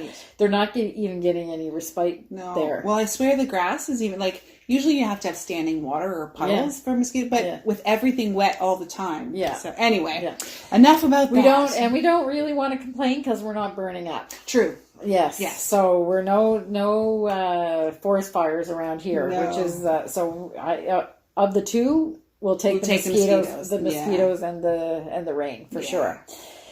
So we've alluded to the fact that we haven't knit a whole lot. We've hardly knit. Yeah. It's been a really busy summer, very eventful, You've had lots of company. We've had company and travel, and more company have just arrived, which is great. But I have to admit, I've really learned knitting for me is kind of a solitary thing. I'm not a social knitter. Yes, even when I go to knit night, I try, but I have to take a very simple project. I don't know. I didn't realize how solitary knitting is for me until I've had lots of people in my house over the last little while. So I really have not done a lot of knitting. But you did do something really cute. I did. Yes. And sometimes you just got to make something that's just cute. And just for fun. Yeah. So I think I've showed you in the past these polar bears that I make. So Jo Handmade Designs has the pattern. It's her Elias and Jin pattern. But I like to take her bear, and then I like to make whatever clothes I want for it. So the story behind this little girl is I watch a podcast that comes out of Svalbard, which I may have talked about before. Cecilia, we'll say Blomdahl. Maybe I'm not pronouncing her name wrong. She's originally from Sweden, but she lives up there, and she does beautiful videos that just teach you all about the island of Svalbard, which is up in the North Pole area. And they have polar bears. She also has a boat that she owns, and in the summer, her boyfriend and her go out boating in the fjords, but it's still very cold. So she does ice dips in her swimsuit. And this is her swimsuit. So I'm hoping to attempt to try to mail it to her, but I do not know her personally. And I don't know if I'll be able to get it to her. As a note, I've said this in the past. I sent a little llama to someone at Fleece and Harmony, but I didn't know her. And it made it, so who knows? We're going to see if this little bear makes it all the way up to Svalbard. Just to spread a little joy, a little happiness. Sometimes you just need to do that. That's right. That's right.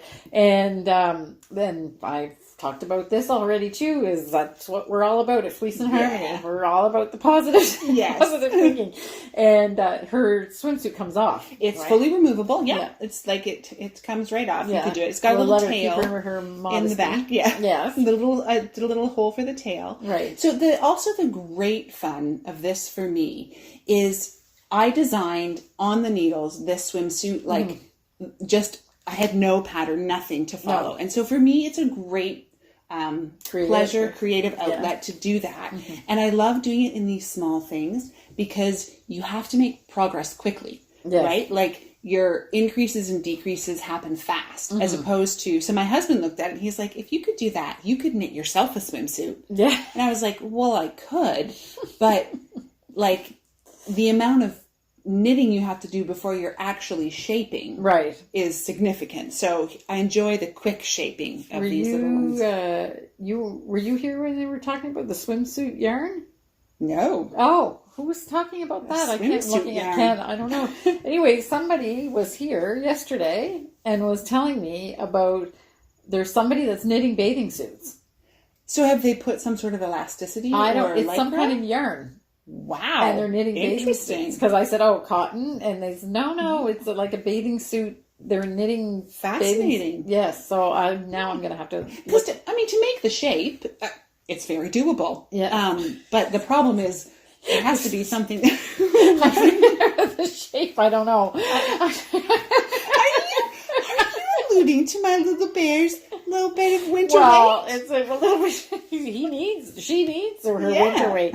But Betsy, I always have said that I have the shape on the back end. Looks like a bear standing up. So it's actually may be perfect. Except on the top, it might be a little bit too small. But that's Anyway, so I had great fun doing it. It says #ocean on the front. If you're wondering what that is, I embroidered it on just because that's what her swimsuit said. We looked it up to see if it's a name brand or something. We couldn't find that information. But yes, this is sounding a little creepy. I was researching some other woman's bathing suit, but all in good fun. Yes, it's really, really cute. Yeah. So she's still going to get some little black bog boots. Oh, okay. Which is something Cecilia wears in the spring. She always has her flip mitts because she operates all her camera equipment. Okay. So I'm assuming she uses those to have her fingers free. Right. And then I'll pick one of her toques that I'll attempt to knit. Okay. And I can't help but mention it because I just want to.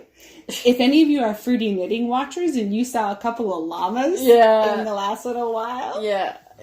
That's so. So this is not the first time I've creeped on a podcaster and sent them gifts. Right. And it probably won't be the last. But it's fun to capture. I think for you, that's what you find. The character of them. Yeah. And exactly. I think like opening a gift and seeing elements of yourself in that in a creative way. Recognizable. Yeah. It's in fun. A cute, non-creepy way. Yes. So just to be clear, the bear is crocheted and the bathing suit was knit. Yeah. And then I crocheted the edging on it. I think it's a Rowan. It was a sample that you had been sent. I think it's one of their summer light. Do they make it would be the 4-ply. Yeah. But that's really tiny stitches. I did it on 2mm. Oh, okay. Because I love a really fine, smooth knit. It's I had to back out here and I can see where I had to, like I pulled it back and I can see where I fed my needle back in. And that's actually kind of gets on my nerves. I just love creating smooth fabric as possible. It's not a big deal. No. Yeah. Okay. Very cute. Thank you. Mm-hmm. Does she have a name? Oh. Well, Cecilia. She'll have to be Cecilia. Okay. Yeah. Cute. Okay.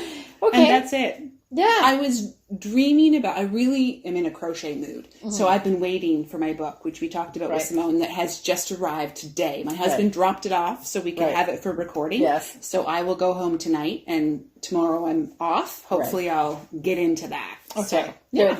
And in this section, I'm going to talk about my project, my Treit. Yes. Because I will talk about my Treit because it's knit in point prim sock, and then you have a big surprise. Sure. Okay.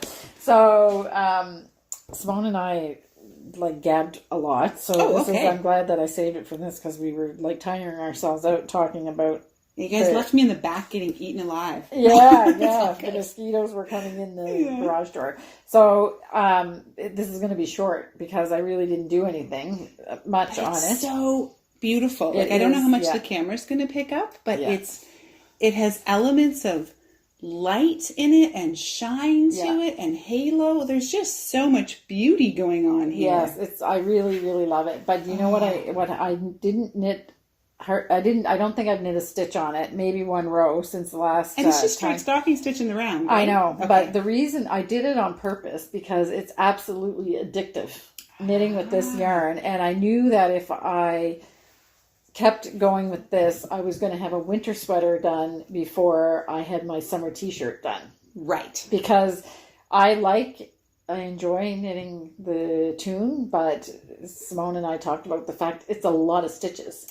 I thought it was going to be like a quick and easy but it's knit. not. So it's easy and you make progress, but it's tiny. The summer light, so it summer probably light sounds like something I might like. Yeah, so it's fine. On what needle size are you doing on? I'm doing it on a 2.75. You guys probably all know all this. Yeah, 2.75. Oh yeah, okay. So it's down there. Yeah, it's a lot of stitches, but it'll have such a smoothness to it. It's though. Beautiful. Yeah. So I resisted knitting this. You know, it's been kind of warm anyway. Maybe that would be hot on your lap. Maybe. We'll say that. Yeah, no, it's really nice to knit. Your 4 inches of, and now I'm just being mean. Your 4 inches of knitting will be hot on your lap. Yes, exactly.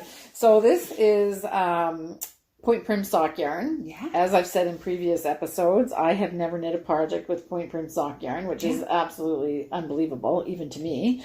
And the color is Northumberland blue. And can I just show, I don't know how well this is going to show, but look at when you put that Kid Silk Haze with it. So this is a blue, which is a lovely blue. Yeah. But I'm not saying this to insult it, but there's a bit of flatness to it. Yeah.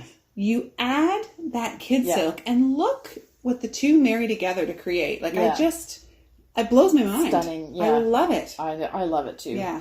So this is Kid Silk Haze in Heavenly. I think it's 592 is the number, I believe. Which I would say is, so if you're looking to match a Kid Silk and another one, she's chosen slightly lighter than what her base yarn is. Right. And it's just, it just mellows together. Yeah. It's so beautiful. Yeah. So that's Treit. Not much to say. Okay. So the big announcement. I'm not sure it's an announcement. It is an announcement. It's an announcement. I'm going to show a picture. Okay, there it is. There it is. That's my cutie, by the way. Yeah. So that's Matt, Betsy's husband, wearing the hat with the motif that he designed. Yeah. And what's the name of the hat now? It's the Cruisin Argyle. The Cruisin Argyle. So if it has a name, I guess that means it's going to become a pattern. Yay! Yeah. So Betsy has finally relented.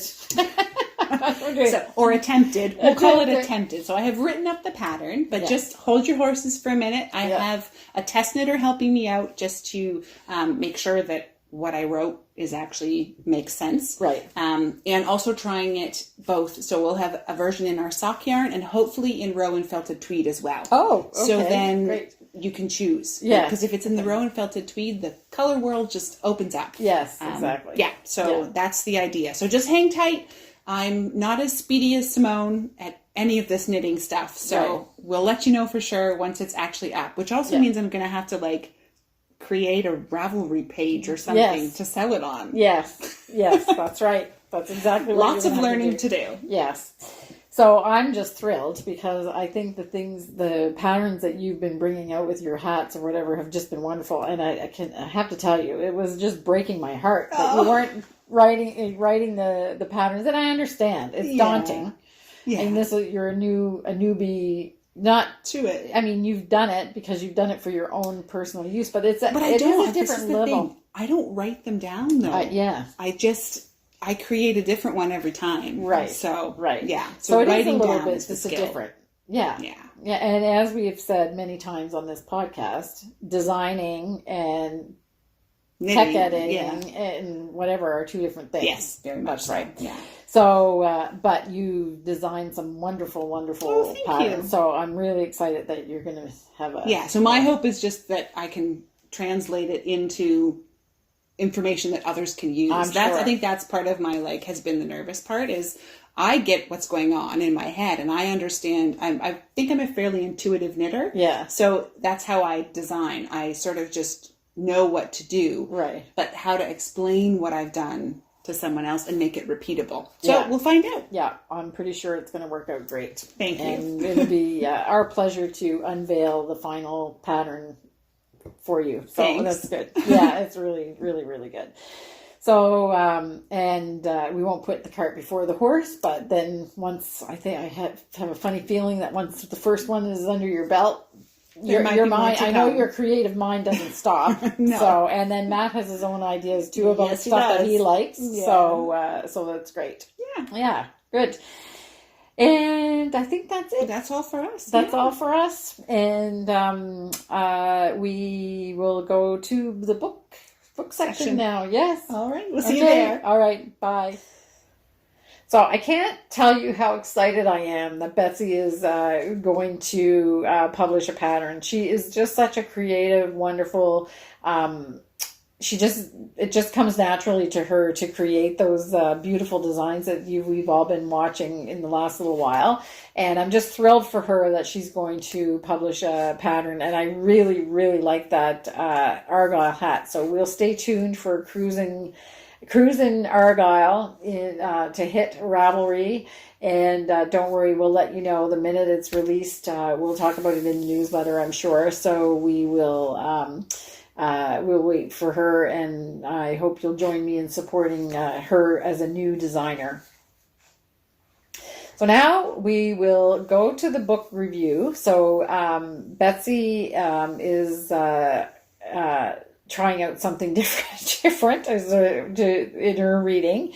I've continued on with the second book in the series of Ken Follett. I finished my Pillars of the Earth, and now I've started The World Without End. So we'll just talk a little bit about that.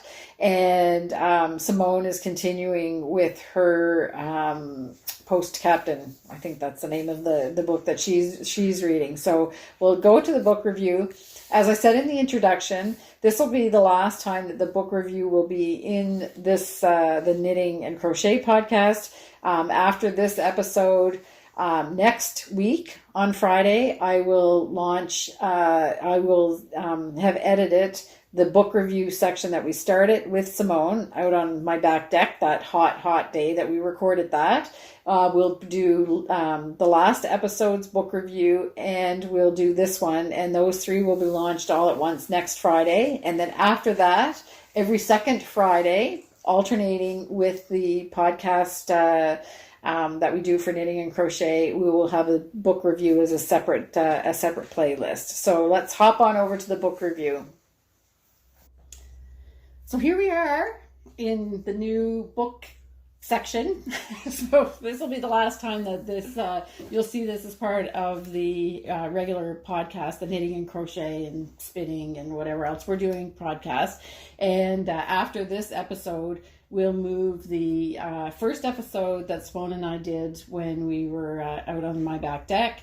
Last podcast we did the episode with the three of us. We'll move that into a different playlist, and then this one will also be moved there. And then after that, the book section, whatever we're going to call it, I don't know. The book section. Yeah, we'll need a new name. Yeah, I was thinking Harmony Reads or something like that. Ooh, so yeah, so we will move that into a separate playlist and publish the Harmony Reads segment on the alternating Friday to the Knitting and Crochet podcast.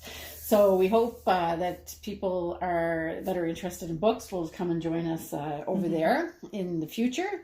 And so we'll just continue on with our conversation about. I think we're all reading new books at this point. Yeah. Yes. Okay. Yeah. So, and the change of clothes is because we were so exhausted the day that we recorded the rest of the podcast that we actually forgot to talk about the books. It wasn't intentional. So here we are all dressed different, and it's early in the morning, so we're all nice and fresh. Yeah. So bright-eyed and bushy-tailed. Yes, hopefully we are not blathering like idiots. I do want to say one thing, and we all read all kinds of genres of books, and we read some heavy stuff and light stuff and whatever, but the theme or the feeling of this section for us in the Harmony Reads is that we may read some tough stuff, but we're not going to really talk about tough stuff here. We'll give you our opinion of the book, might tell you a little bit of the story, and I don't want to there's no way that we're going to create kind of a rating system, but I think you'll get to know what our personalities are like, and I definitely don't mind. You'll hear me talking about it with World Without End, is that I think I'm a little bit prudish. Oh. Yeah. So anyway, you'll get to know. You're not the only one. Yeah, so you're going to get to know a little bit about our personalities. I said that with a bit of an O because I'm thinking if you are, then what does that make me? Well, I know. I don't seem prudish on the outside, and I swear a lot, but I don't like gratuitous anything. Okay. Like gratuitous violence, gratuitous sex. Yeah. If it seems gratuitous, then I'm kind of like, okay, now you're just we get the point. We can move on. Yeah, exactly. So anyway, I'm sure our personalities will all shine through in this discussion, and so I think we should just jump right in, and we'll see how this is going to go. Yeah, sounds good. So and what I did want to say there as well is that if we're reading something that's particularly difficult, we'll let you know, because we're not going to talk about specifics about the books because we're not going to give anything away, but we'll let you know if something like that comes up, because as I've said in my introduction, I have made this podcast and this channel a safe place for people to come, and the underlying mission statement of what we're doing here is that we are positive, and as I said, I think in my introduction, that I'm a chronic bright side seer, so that's just the way that we are. I think we're all kind of like that, and we want to keep this space safe for everybody to visit. So you won't hear any like real graphic stuff. We'll just give our opinion, which, by the way, is just our opinion. Yes. And anyway, well, I hope we have some fun and discover some great books and expand our reading to things that we wouldn't have normally picked out ourselves and so forth. So without further ado, who wants to start? Oh, I was going to say a quick thing about the opinion thing, too. Just a little bit about me. I have strong opinions, but they also change. Yes. So they're strong when you have them. Yes, exactly. Yes. They'll be like really bold thoughts, but then you might find me 2 hours later being like, oh, I should rethink that. How do I... Anyway, so that's kind of how you'll my get temper works. With time. Yes. Yeah. So we'll I'm sure you're going to discover more about our personalities, because I think our reading personalities are a little bit different than our knitting personalities. I think so. Yeah. Oh, yeah. Yeah. I'm kind of like the trash compactor of the reading world, because I'll read just about anything. That's great. All right, good. And we count on you for bringing in like different things. I kind of have a track that I stay in, sort of. Yeah. And you'll never hear me talking about some kind of fluffy romance. Well, I never read anything like that. Not that there's anything wrong with those kind of books. It's just not your favorite. Just not my favorite. Where I go to the library and treat it the same way I treat a buffet. Oh, what's this? I'll try a bit of this. Oh, maybe I'll try a bit of that. And then just a couple of years ago, I finally sort of let go of the idea that I have to finish everything I start. Oh, okay. And so that has really freed me up to try different genres and different things, because now I'm not like committed before I even start, which is nice. Right. I was the same way too, where, if I started a book, I felt like I had to finish it. And sometimes if I don't enjoy it, I'm like, you know what? I've got better things to read.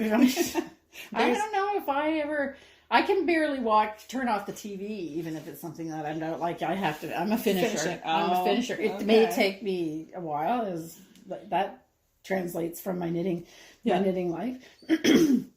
But I don't know if there's been a book. I have abandoned a book, but within the first few pages. I haven't committed a lot of time and then abandon it, because I don't know, maybe I'm forever hopeful it's going to get better. I'm usually like that too, but there's sometimes I just run across a book where I'm like, I'm halfway through it. Yeah. And I'm still not feeling it. So I'm going to definitely me too, where I'll get the I think I'm bored.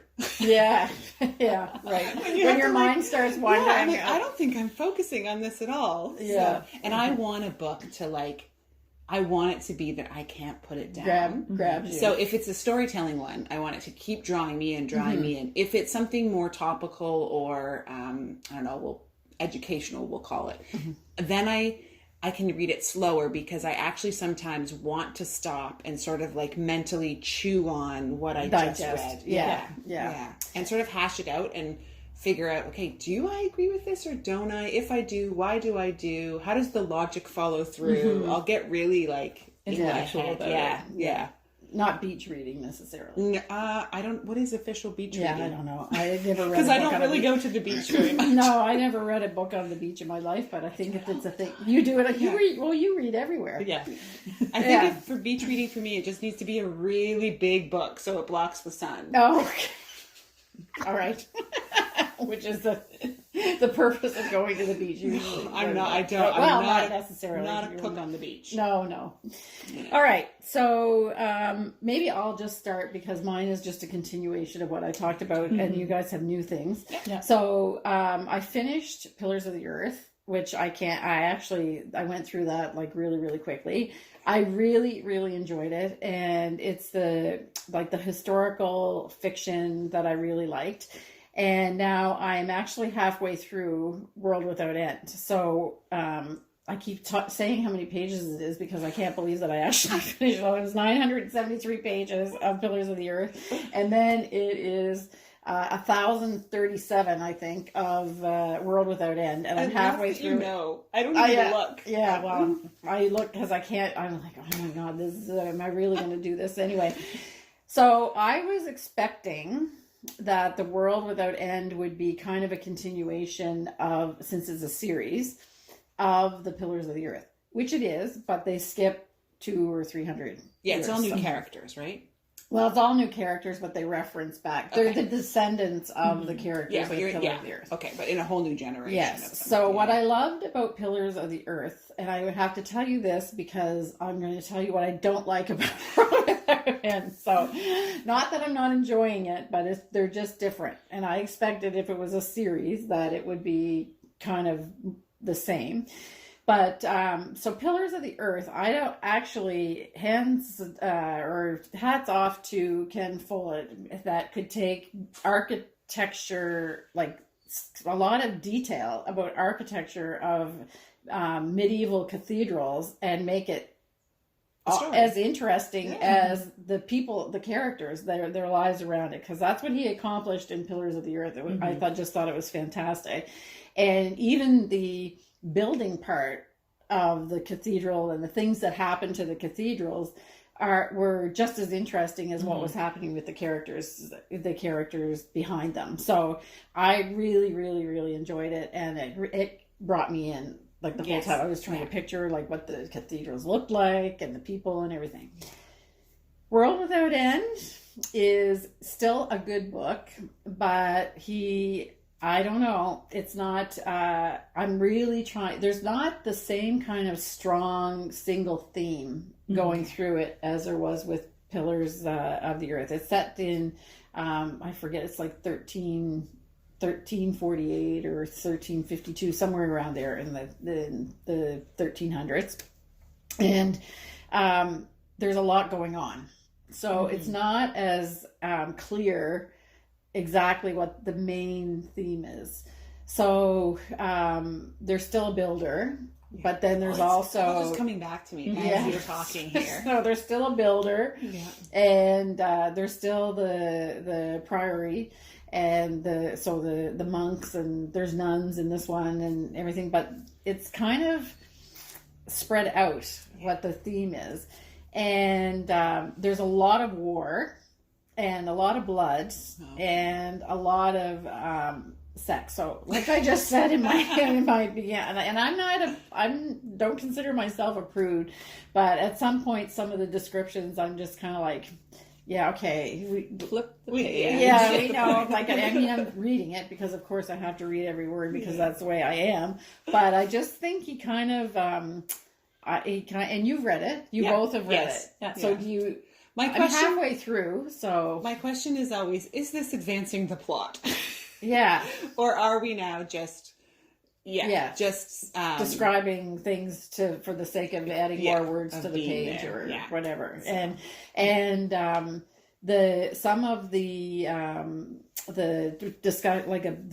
story around the English invading France is just downright gruesome. Yeah. Like it really is really is not good. Which it would have been. Of course. Like I'm not. Of course. Yeah. It's not that I want him to make it like that. It wasn't that brutal. I'm positive it was. Right. Humans have been brutal to each other. Right. There's just no way around that. Yeah. But yeah, just sometimes, in some ways, I want an author to also still allow me to have an imagination with it. Yeah. Does that make sense? Yeah. Like, I think it's more for me that if you've described something once, you probably don't need to go into all of the gory details over and over and over again. Yes. Additional times. Yeah. It was. Yeah, I got the picture that it was horrific, and it's not like I have to keep saying this, but it's and again, this is it's more that it's different from what I expected than based on what his first book is, which is okay. I mean, an author can change their style and do that, but for me personally, I'm just a little bit disappointed, and I would have loved to because there's it talks about kind of like the beginnings of medicine, like medicine. That would have been a great topic to just do that. The building he's still incorporating the building, but he doesn't really explore it in the same way. I mean, I think he did a pretty thorough job in Pillars of the Earth, so maybe he doesn't need to do that. So I think, and who am I to judge Ken? Like, I mean, he's obviously been a very successful writer, but I thought he missed an opportunity. Unless it happens in the second half of the book, but it's a big book. I can't remember all of it. Yeah, but I think he kind of missed an opportunity to even go deeper into the role of women. First of all, because there's a big part of the book is the nuns that are. It's not just about the monks in this case. So I think he missed an opportunity there, and he touches on the importance of them and kind of gives of the women, but he also kind of gives a hint of that they were undervalued as far as history goes. Yeah. So maybe it's the time that the book was written. If he was rewriting it today, he probably would have expanded much more on that because of everything that's happened politically and stuff now. But anyway, so not ready to put it down, but and still going through it pretty quickly. His stuff is easy to read because it's the plots are complex, but he does a good job of like making it. And the language isn't difficult. No, the language. Aside from specific architectural terms. Yes. Yeah. Yes. It's not, yeah. And trying to keep all of the lords and the bishops and the whatever straight. Right. But other than that, it's easy to read. So still enjoying it. Would still say yes, read the series.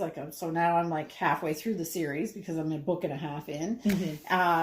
But I don't know, not as overwhelmingly excited about this one as I was with Pillars of the Earth. I have to say, he does create a fantastic villain. I was thinking, I was waiting for a pause to say that. You're so right. I don't usually feel hatred Yeah. for things, but some of his There are some people, strong I'm emotions like, for oh them. man, like Yeah, you they're just, diabolical. you start wishing terrible things on them. Yes, And I yeah. start feeling like this is not me. Like I don't wish terrible things on people. Yes, But I some of have- his villains, oh Yes. my goodness. I have thought a couple times is why is he letting him get away with Yes, this? I mean, you're just waiting for that villain to get their due. Yes, yes. So yeah, very good at that. I Yeah, agree. very good.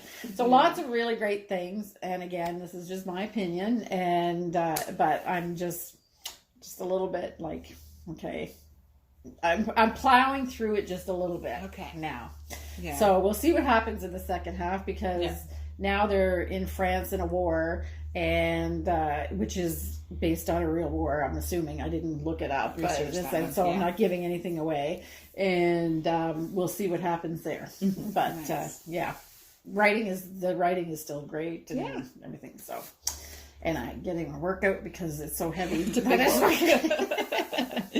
All right, so that's what I've been doing instead of knitting.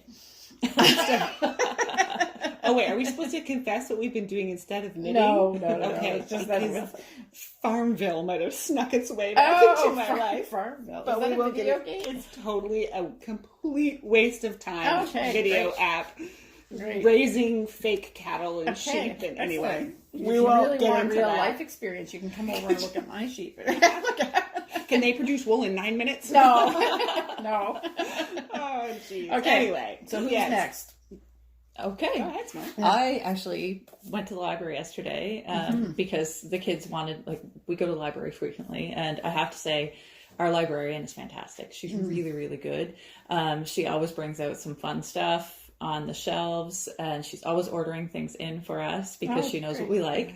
And I found this one on the bookshelf, and I thought, let's take a look. Because Has your mother-in-law taken this one out? No. Lots of good advice in the comments about the alternatives to Yes, keeping track. taking a pencil. So I'm Thank kind you of for that. keeping in line with the Captain Jack Aubrey series because, you know, it's a nautical theme book, but this one is kind of the lore around a lot of treasure Oh. in the Maritimes. Oh, cool. So buried treasure. Oh. And the first kind of story talks about pirate Edward Lowe and how, you know, he became one of the most notorious pirates on the seas around here. And wow. he was so vicious that his crew abandoned him in a boat in the open sea. Oh, okay. That's saying something. Mutiny. But- Yeah, Yeah. so that's something interesting for a pirate. Right. Yeah. Right. But I haven't gotten very far in, but it's really, really interesting because they go into places that you can actually look on the map and research and read about. There's I like reading local writers for that sometimes, just because you're like, that's just down the road. Yes, So yes. there's something when you can connect physically to the location. Yes. that- Yeah. And being part of the Maritimes, we have like a lot of, you know, lore about, Right. you know, pirate ships and buried treasure and Yeah. all There's, of these things. I mean, there's an excavation going on. The most famous one is Oak Island. Yes, and And they do touch on do they Oak touch Island on in it? this, Yeah. yes. So there are others, obviously. Yeah. And there's a pretty along the south shore of Nova Scotia, and I think I've said this. Well, I'll keep it.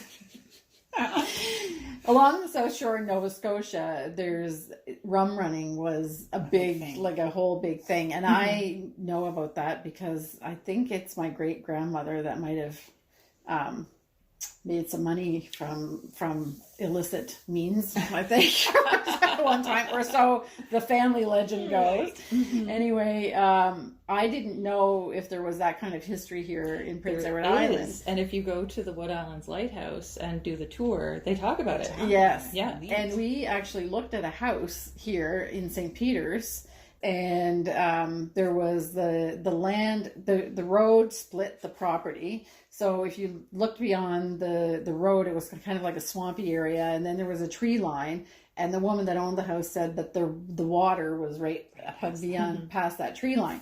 So we went around and we looked at the house, and there was a little tiny building in the yard that looked like a pump house for a well. And when you opened the door, you went down the cellar, and it was like thick stone walls and deep down inside, and just a square thing with nothing in it. And to the real, a great place to hide something. Yeah, and I said to the real estate agent, I said, well, what would have this been? Oh, a root cellar or something. I said, yeah, pretty thick walls. Like you could see and I'm not even sure if they were red, like the Red Island sandstone is what most of the basements are made. I think it was actually like granite, looked like granite or something. Imported stone. Imported stone, yeah. Probably coming off ships. Yeah. That's right. Yeah. Would they be hiding rum in there? Yeah. Anyway, it was really, I was like, oh, okay, because I didn't know anything about, obviously, Nova Scotia takes great pride in their rum running history, and there's lots of stories about pirates, and there was a pirate that was famously tied to a stake on, I think it was McNabb's Island, and the tide went in and came in, and that was like, the whole Outlander kind of thing. Well, yeah. So I don't know if it's people from Nova Scotia will write and tell me what I said wrong about the story, but anyway, that's it. So this book would be really great. Yeah, it's interesting so far, and I can't wait to have a little bit more time to read. Yeah. So, and do they tell? Is it like little stories, or is it like historical so it's broken accounts? down into little stories, and then he also gives historical accounts of like proof or of the trying to prove the legends in actuality. So and who's it written by? It's written by William S. Crooker. Yeah. I think Crooker sounds like a good one to go with. Yeah. Tracking treasure. Yeah. In search of East Coast bounty. Okay. William S. Crooker. Great. So we have a local restaurant that is wonderfully full of character. The Home Plate. Yes. And I'm pretty sure she has a map in there of Prince Edward Island and like all the sunken ships around it. And there's literally the island is surrounded by sunken ships. So because I saw that the one day and I was looking, I'm like, what is this? And then I realized, this is really like kind of neat to see all this. So if you enjoy scuba diving, the island is a place to be because there's lots to explore around it. Yeah, and who knows how many of those were pirate ships? Yeah, or rum runners. Yeah, that's true. Because they would probably try to come in when it's not great weather, right? Yeah, you're going to land when not under dark. Yeah, for people sure. aren't paying attention. So I'm sure that was obviously risky business all around. Right. So, And are you still reading Post Captain? Yes. I'm almost finished. You're almost done. Yeah. Okay. I needed another book because I'm almost finished. Okay. That's the way I work. And you're enjoying it still. Yeah. Yes. Okay. So I have to ask Simone, did your kids want to go to the library yesterday? Because are they participating in the teen passport reading thing? Yeah. They've already finished it. What's that? So the library runs programs for the kids. It's reading incentive to try to get them reading. So they'll give them, I don't know, for lack of a better word, we'll call it a passport or a task list, basically, that if they come in and they encourage them to check out different genres, just kind of give them ideas of what to read, and then they get raffle tickets. Yeah. And then I think it's scratch cards this year, actually. Yeah. Okay. And then they can win things. So, of course, my youngest is all about the winning. So she's like reading and reading and reading. So yesterday I was like, do you know the point of this? Like why they're doing this? And because they were talking something about, oh my goodness, they must have spent so much on prizes. And she was like, well, yeah, it's because then we can get prizes. I'm like, no. Because they're trying to keep the teens reading. Yeah. Well, anyway, it's working. Yes, it was. Because my kids also wanted to go to the library yesterday. Yeah, so. We spend a lot of time at the library. The kids love it. They're over there a few times every week anyway. Nice. Oh, wow. Yeah. I did when they were young. We were there all the time. It was a great outing to walk to the library. It took up hours just to get there and get your books and get back. And then we would try and have a new picture book for every bedtime. Anyway, so fantastic that you went to the library. And it's also the thrill of the hunt because you never know what you're going to find. And what's going to kind of appeal to you on any given day. Right. Yeah. I love it. I love the fact that libraries are pretty active in the communities here. There's small local libraries. Yes. They just redid the library, the provincial, I would guess, the big one. Yeah. It's unbelievable, beautiful. Yeah. And But we also have all of those little book. The little end of laneway. Yeah. Yes. So what are they called? The book. Free libraries. Free libraries. Yeah. You trade books in there, so you can take a book. They're just at the end of people's driveways. Yeah. And you take a book and you leave a book, and being a tourism center in the summer, there's lots of cottages with books and things like that. So it's very, very active, and it's I think it's just, if you love books, it makes your heart happy. It makes your heart happy. It does. Yeah. My dad actually built us one. We have a beautiful hand built one. I have not put it out here because actually where we are, we don't really want cars stopping. We've already learned we're right at the top of the hill, so it's not safe for cars to stop. But I have it in my downstairs, using it as a bookshelf. But we used to, when we were in the city, we used to have it at the end of our laneway. Cool. So cool. And he put like little glass windows in it. And nice. It's very cute.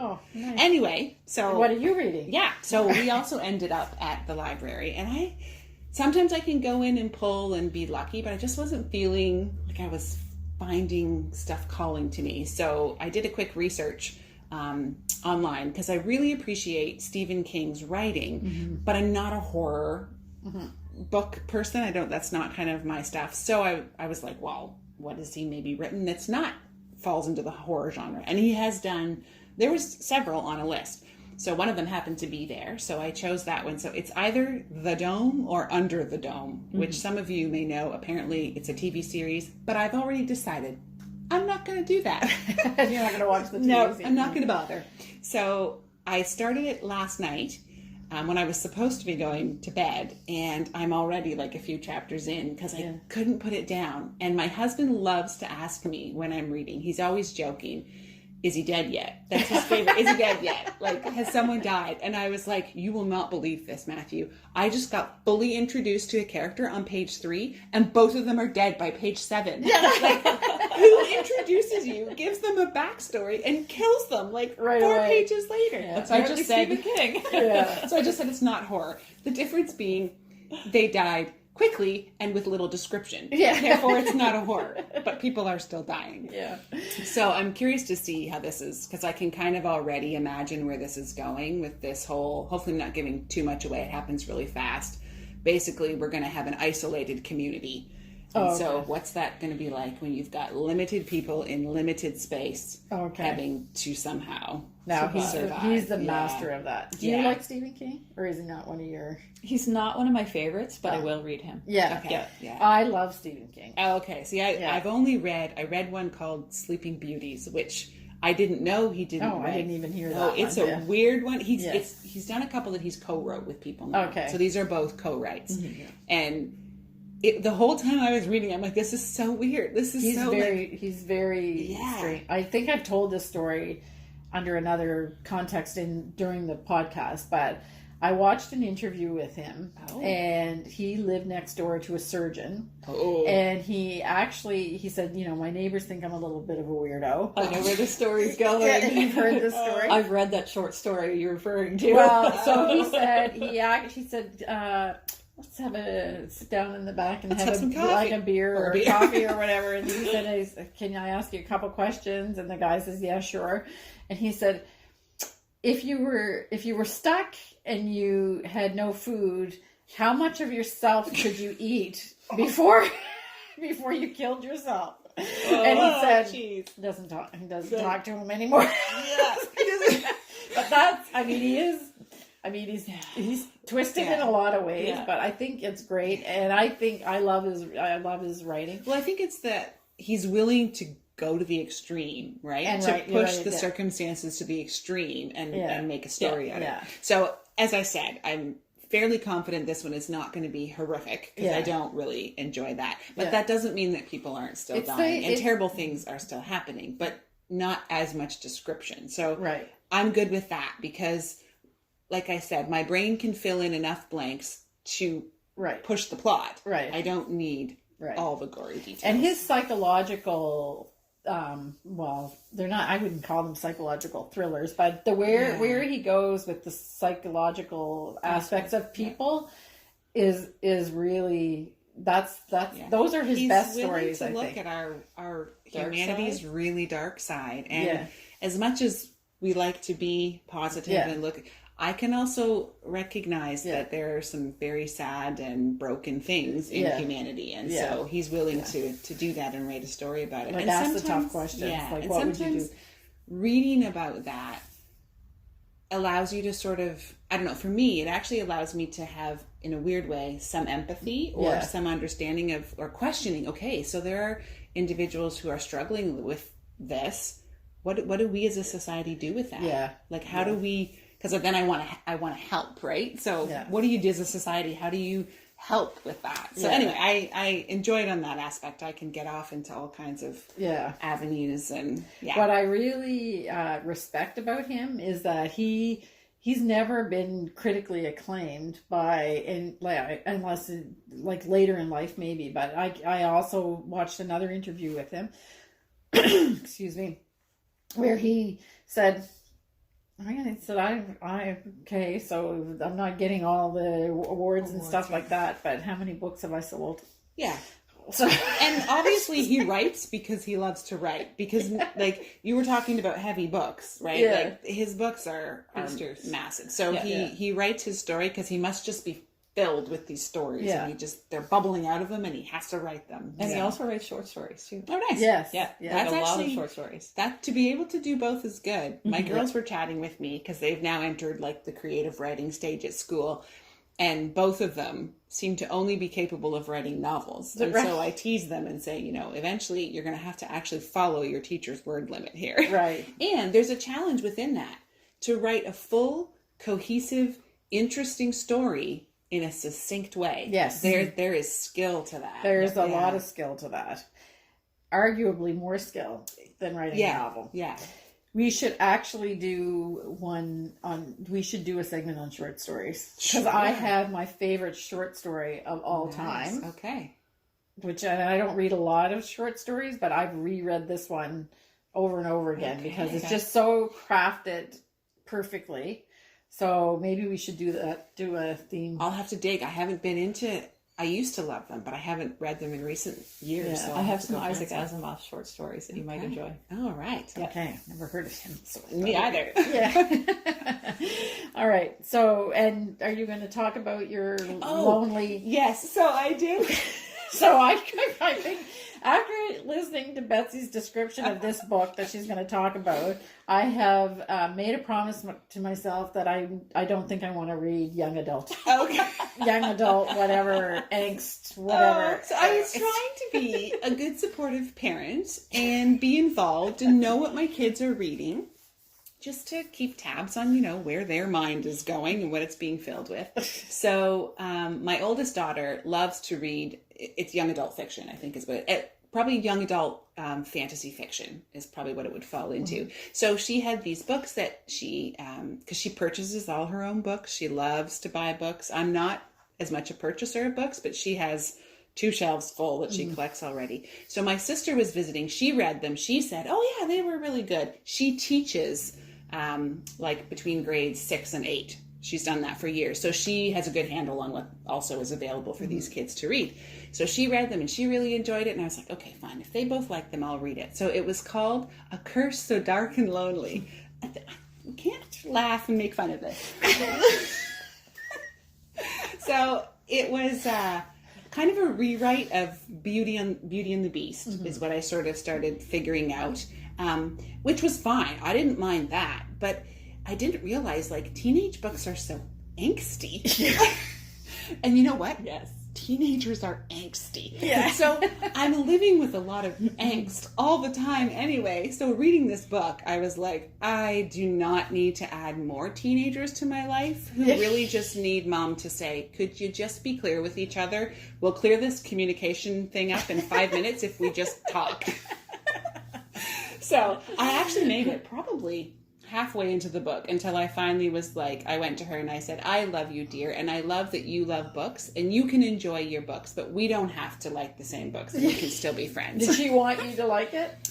Or no, I think because I've tried to give her ideas in the past that she doesn't take. So Okay. we've long understood that we are You're very, not, you're different. Okay, I'm good. very much, I like mystery and suspense, and she likes fantasy and human development and character insight. So we've long understood Anyway, Betsy, we won't just give any details of it here, because if you really want to go back to when you were 15 and life was horrible. Maybe they're more like 18, 19, which is probably also 19. some of it too, because she is 15, so she's reading about like just one level up, right? Because she's not going to identify with career issues so I think it's also just an identity thing, right? Where I'm like, oh man, I finished that a long time ago. I have no desire to go back to that in my life. And it's not for us, obviously. No. So I mean, what was it that I played over and over again when my first big breakup was "Love Hurts" by Nazareth. So that's going way before your time.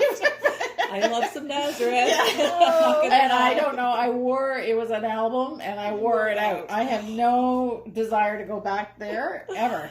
There is something about teens, and I love teens, don't get me wrong, and I love the idea of first loves, and they're in such a fantastic stage of discovery that life has so much to hold. Yes. But there's also still so much unknown to it, and so things can easily become really like all-consuming. Yes. And once you've moved beyond that stage, it's hard to sometimes have the empathy of realizing, no, this is their world now, and this is a big deal. So, yeah. That's why I'm not a parent. Yeah. Anyway, should we go to work today? Yes. The producer's saying wrap it up. Okay, so that's the Harmony Reads segment for this week, and enjoy reading. Go to your library. If you haven't visited your library, go to your library. The more you use it, the more they'll stock them. Yeah. Great. Thanks. Bye. Bye. All right. So obviously I've been doing more reading than knitting, so I will have to try to find some kind of a balance, but it's a bit addictive for this series, I have to say. And I don't know about modern fairy tales, but anyway, that's what Betsy read about this week, and Simone is still enjoying her post captain for sure. So we're just about to the end of this week's podcast, and I just want to do a little bit of a festival update. So there's more and more workshops that are selling out. So you should firm up your plans about your workshops that you want if you're planning on coming to the Fibre Festival. And I do want to make a little note about the special rate. So for the Delta Hotel especially is the venue where the workshops are taking place. The preferential rate for Fibre Festival goers is going to be ending pretty soon. So a lot of the rooms have been booked up, but there is still some availability, and it is a good rate against the normal rate that the Delta Hotel charges. So if you want to be there in the middle of the action, then I would encourage you to book your room as soon as possible, because we're coming to the close of the special rate. After that, it'll just be the regular rate that the hotel would charge, and the special Fibre Festival rate will not be available anymore. So I would encourage you to take a look at that if you're considering. And with that, I think that's the end of the podcast for this week. It's been a little bit of a long one again, and I thank you for joining me. I hope that you have joy in your crafting in the next 2 weeks. We will go to the Harmony part now. I'm not sure what it's going to be, but we will, I think it's a boat ride, if I recall. It's been a while, so I think it's a boat ride. So enjoy our boat ride on the ferry over to Halifax as part of the Harmony part. Have a great 2 weeks, and we'll see you in 2 weeks' time. Bye.